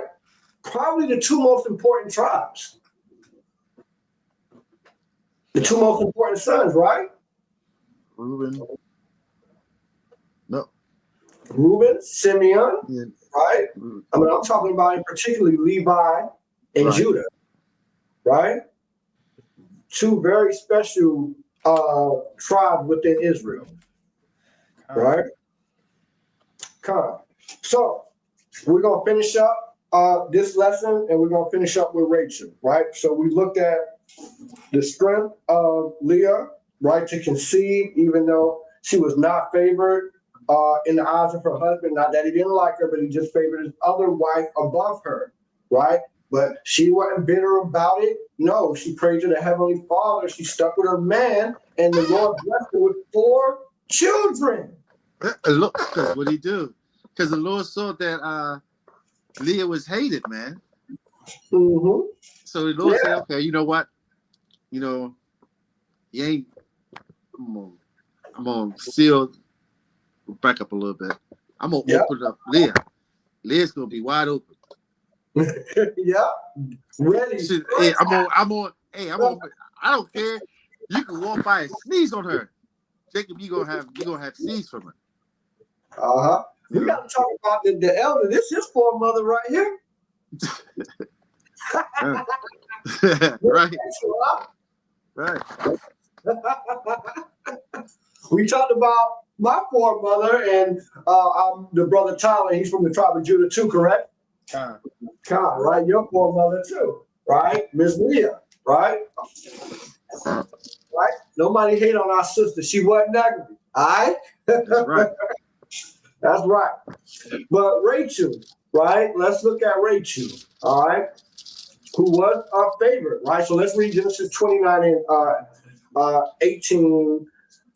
17 again. Genesis 29, verse 17. Mm-hmm. Leah was tender-eyed, but Mm-hmm. Rachel was beautiful and well-favored. See that? She was beautiful and well-favored, right? And her beauty was not a hindrance to her, though, all right? Right. So we're going to look at that, all right? We'll see why real quick, all right? So let's see. It says that Rachel was what? Let's see about her beauty, right? But Rachel was beautiful, right? And her description is the same as her foremother, Sarah, Yapa, right? Right. And we already know. We'll just look at it again for sake. She was beautiful by implication. In the forefront, the beauty, and then secondary is to be goodly and pleasant. While again, Rebecca, her name meant that she was beautiful. She was fine too, but she had a goodly, pleasant, agreeable personality. Okay? Right? By implication, right? Right. The text and the description. Right? So again, biblical usage, they're beautiful, right? Cool. So now let's see what Rachel's name means, right? And help further get an understanding about our brother, the elder Marshall, the tribe of Benjamin. This poor brother, right? You've been waiting on this one, King. Yeah. Also, Rachel, again, she's another one of the wives of Jacob. All right. And her name means beauty. Right? Well, what does that mean? Huh? What's beauty? Hey, can you share your screen out? Oh, I'm not sharing Salakia. Oh, my Lord. Thank you, Let me share my screen. Salakia, family. I'm doing all this talking and y'all can't even see this. Where are we at? No. Yeah, right here. Come on. All right. So y'all see that? God. Yes. Rachel, right? Beauty, evil. Right? So what does that mean? Let's see. Right? The Lemma really doesn't tell you, right, what it means. Let's look at the Chaldean lexicon, right? Hence, any sheep. That's what it means. Sheep. Sheep. What is sheep? They follow. Huh? They follow. You all right? They follow, right? And they do what? His sheep do what? Hear his voice. Boy. When I first saw this, I'm like, what? Her name is Yui. What is that? I was Right. like, bro, I thought I was it was like, gonna yeah. be I'm some like, stuff. Her name got deep. Her name is sheep. Right? right. All right. So, right. So, Salakia. Right. Let me go back there. Right. Just to finish that again. Hence, any sheep. Right. A female lamb. That's what an ewe is. A iwi. All right. So, female lamb. Okay. Right. And I did look it up. The definition of it. You know what I mean? And that's what an ewe is, a sheep. Okay. All right. Or a female lamb. All right. Okay. A young, usually unweaned female lamb. Okay. Okay. So that's what her name means, right? So sheep, right? And sheep, they follow, right? They take instructions, Yep. right? Hear the Lord's voice, and they don't cry when they about to get slaughtered either. All Nope. right. Okay. They're non-aggressive. And they're non-aggressive, right? They're just They're easily lead. Right, they're easily led. You know what I mean? So, so we see that she was beautiful, Yapa, right? So she was a beautiful young. Her name meaning like a young sheep, right? So she her personality was probably to follow, right? To be easily led, right? Mm-hmm. By implication again, right? And it says that she was highly favored, though, right? Or and well, right? Which is again Yahweh, beautifully favored. What does favor mean, right? Right? Appearance, sight, continence, right? Let's look at the biblical uses though, right? Well favored, a sight, appearance, vision, right? Phenomenal. Such a phenomenon. I know that down. I said, man, phenomenal appearance. Right. Right, like a vision, like supernatural. Like, I mean, by implication, saying she's very attractive. Right. Okay. Very attractive woman. Right. So let me see. There is one last thing I wanted to. Also, we looked at her beauty. Last thing we got to do is look at what she did to display herself. All right. And we'll wrap this up. So let's. I'm gonna have to, because I don't have the notes for this, but I'm gonna have to find it real quick. Bear with me. Take it 1 second, Elder. If there's anything you want to say, just give me like 60 seconds to find this precept. Oh no, I was just I had nothing to say really. I was just looking at that. I was just ready to get down into the get into it. Our sister Rachel, I know you want to hear this. What she did, right? To demonstrate her strength, and I'm going to show you. Let me see. In Genesis, I think it's in chapter 30. What I'm looking for, I think.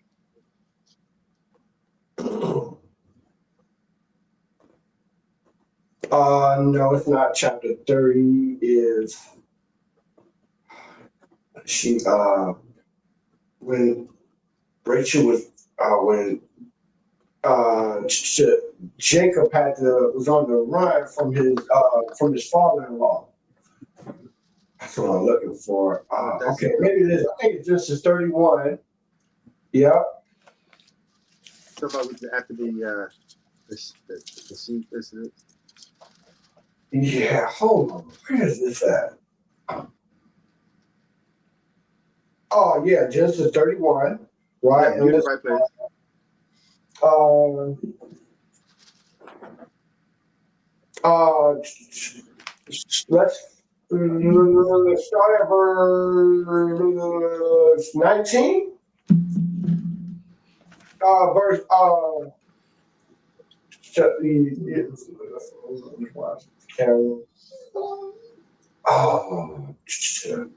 let's start at verse. No, I want to make sure we get the context. God.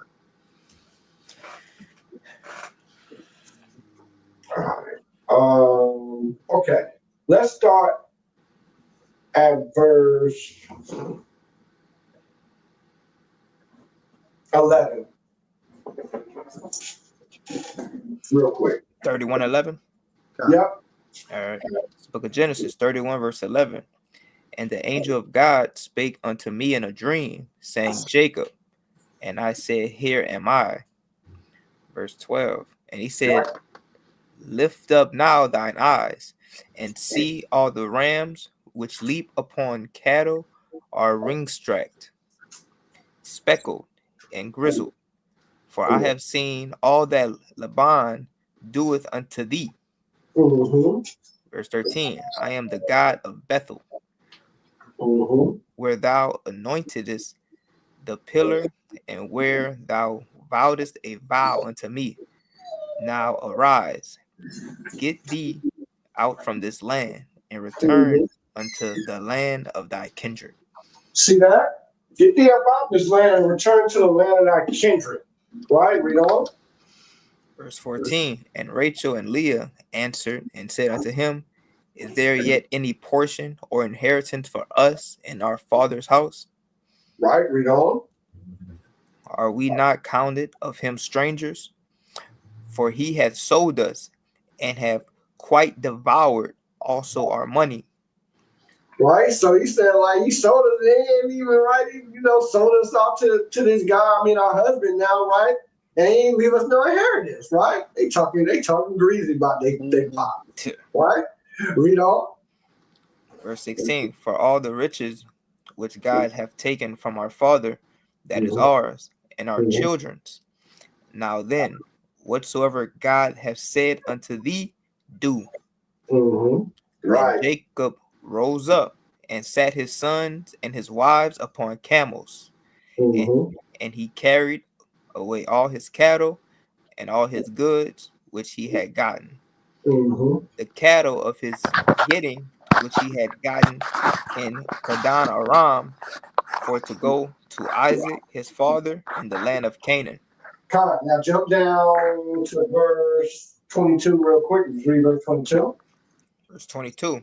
And it was told to Laban on the third day that Jacob was fled. Right. Read the next verse. And he took his brethren with him and pursued after him 7 days' journey. And they overtook him in the mount of Gilead. Right. So they chased them down. They overtook them. Right. Jump down to verse 25. Verse 25. Then Laban overtook Jacob. Now Jacob had pitched his tent in the mount, and Laban with his brethren pitched in the mount of Gilead. Right. Read on. And Laban said to Jacob, What hast thou done? Thou hast stolen away unawares to me, and carried away my daughters as captives, taken with the sword.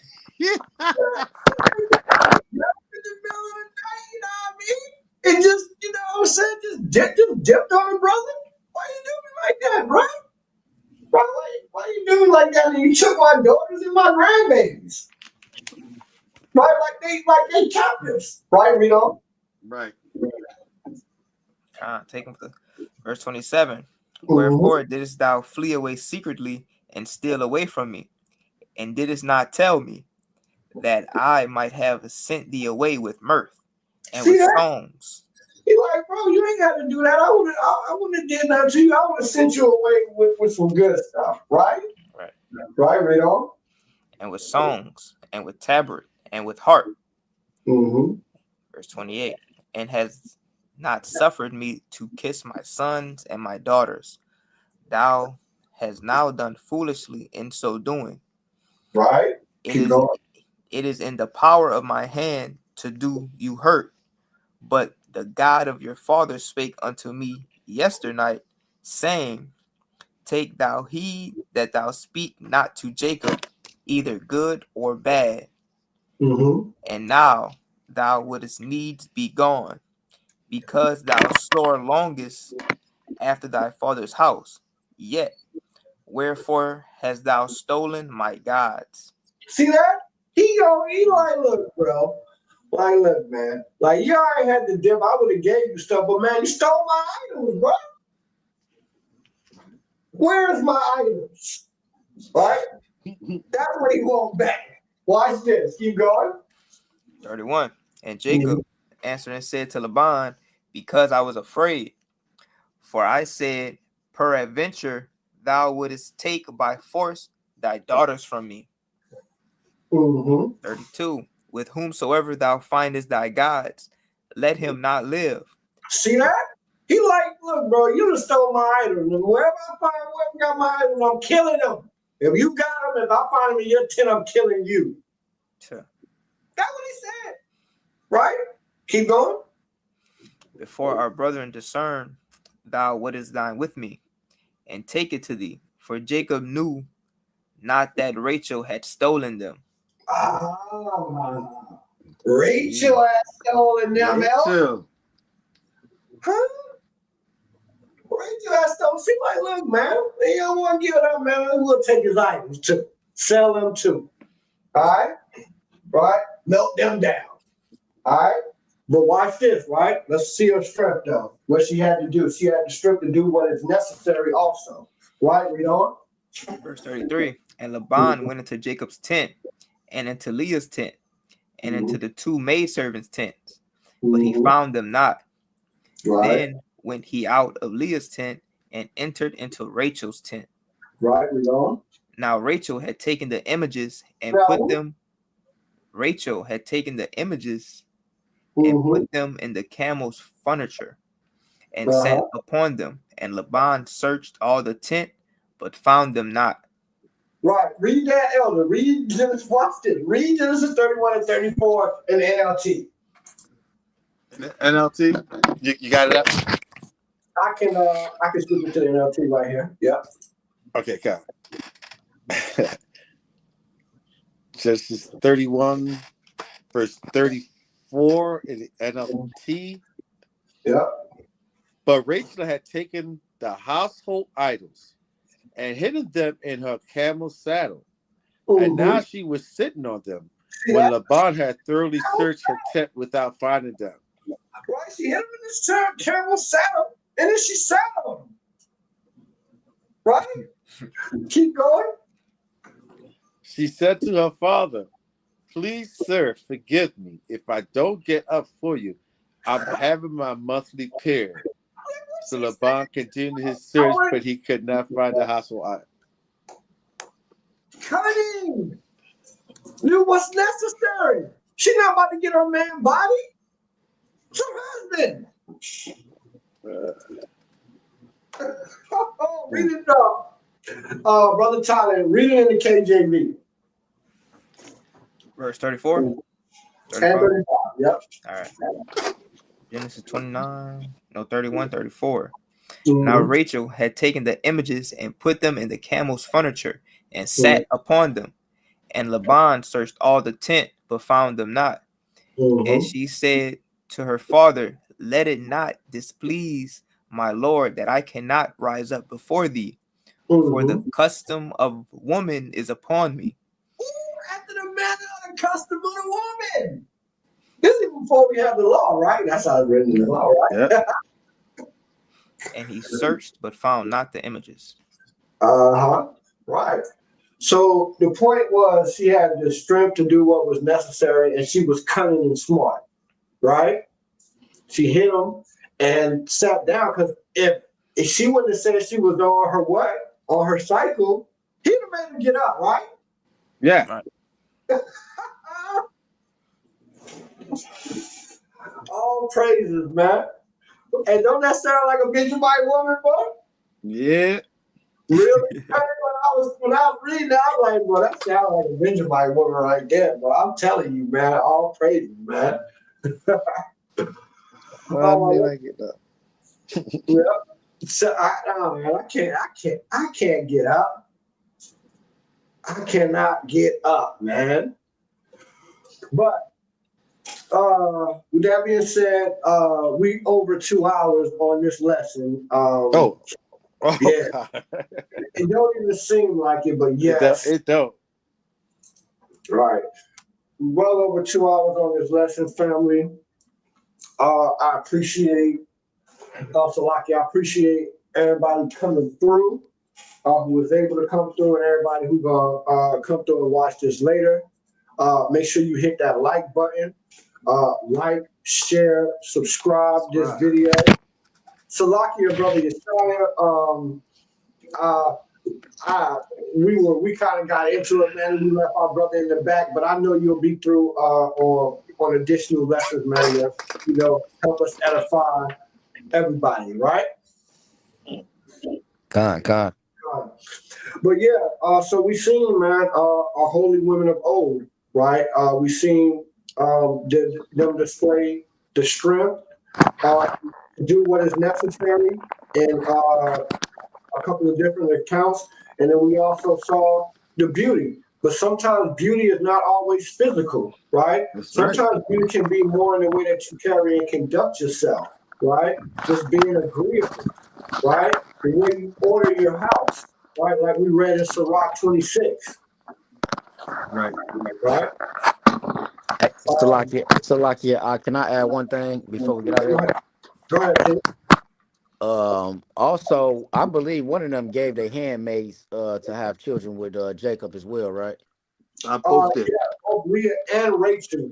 And so I'm glad you mentioned that, because I had that written in my notes. That's also part of their strength, right? To not, be bitter about it. Yeah, basically, I mean, because she gave the handmaid and she didn't physically, but she get credit for them, kind of, right? Had 6 babies for herself and 2 of her handmaids. God. Right? Rachel had what? Rachel had 2 children and 2 of her handmaids. Oh, how would they say if that happened nowadays? They would be like, oh man, he had a wife, a mistress, and 2 sneaky links. Mm-hmm. Yeah, and two. Yeah, but here's the thing: there was no sneak. But here's the thing: there was no sneaking around going there. My bad. Leah had 6 children herself, right? She had the first 4, then she had 2 of her handmaid, and then she had another 2 herself. Rachel then had 2. She had Benjamin and Joseph, right?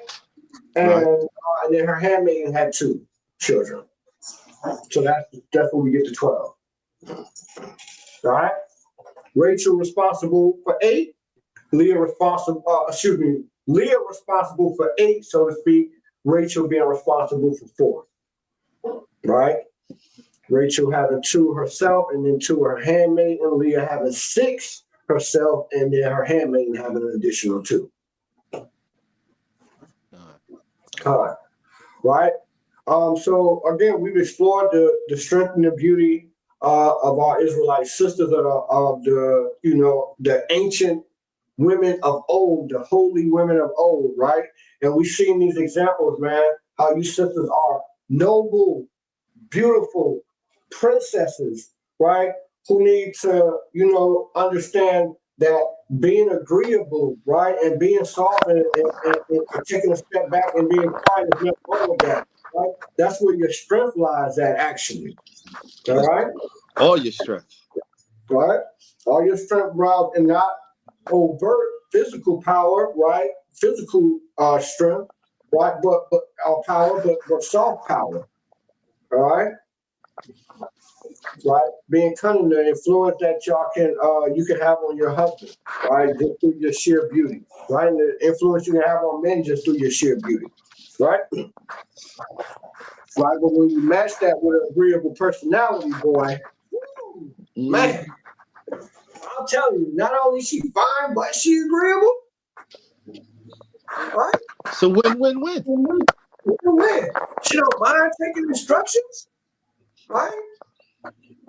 You know what I mean? She adored herself like Sarah, the woman of old, was meek, right? You know, ain't got too much pride, even willing to call her husband Lord. Right? I put that challenge out to you, sisters. Who's willing to call a man Lord? Right? Ain't too many. Not too many, right? Hey, but look, we're not gonna continue to beat this dead horse. We already at damn near 2 hours and a half. Appreciate everybody who come through. Again, like, share, and subscribe. I'm your brother, Captain Azariah. I'm gonna let everybody else say what they gotta say before they close out. We'll start with the elder, then to the brother Yeshaya, and then finally to the brother Tyler. You go ahead, my brothers. Oh, just want to give a special thank you for all the Akim and Aquaf out there who tuned in.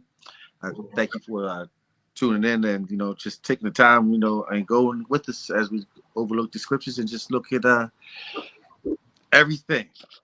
There's nothing too small, nothing too little that we should not be looking at, because we are learning from everything that we're reading. Okay, yeah. And I once again said, the water for showing up. God, that's yeah, it. Absolutely. God. Brother Yeshaya. This brother Yeshaya from Dallas, Texas. Again, tap in with all of the Akim. Hit that Fire of God email if you want to join. And I'm going to close out with Sirach 26, 1-3. It says, blessed is the man that have a virtuous wife, for the number of his days shall be doubled. A virtuous woman rejoiceth her husband, and he shall fulfill his years of his life in peace. A good wife is a good portion, which shall be given to the portion of them that fear the Lord. And with that being said, I yield. Beautiful, beautiful. Brother Tyler. I just want to give all praise to Yahawashi, Yahawashi. And I also had a precept about that agreeing. In Genesis, Sirach 25 verse 1. In 3 things I was beautified and stood up beautiful both before God and men. The unity of brethren, the love of neighbors, and a man and a wife that agree together. Bring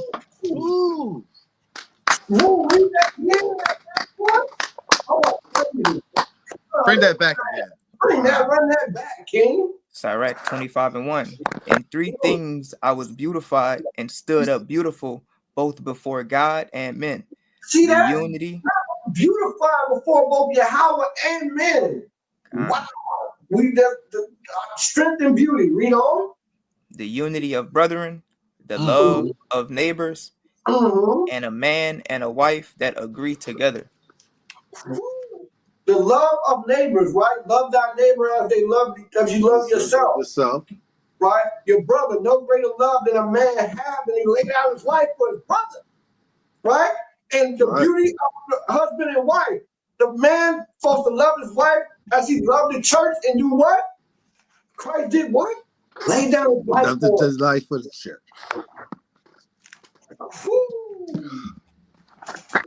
Oh, bro, both Yeshaya and Tyler on fire. About this thing, man. The Water Brothers. Come. Hey, well, with that, ain't nothing else to say, right? With that, I'm going to say, call on Yahweh, hamashiach, Yahawashi, and go right to thigh and shalom, family. God. King Corn beats be killing shit. We was powers on this earth once, and we was all about the mirth once. Idol worship, murder like the first of the month. Hit a nigga with the bick like he need a light. That's what you do when you on fourth, or else you got a punt. But we ain't needed when we cry for Egypt flesh, nah. So it's Egypt that we got, and we hella mad. These crackers soaring off our shoulders like some hella pads. They see our sweat, but they don't feel us like we holograms. I'll be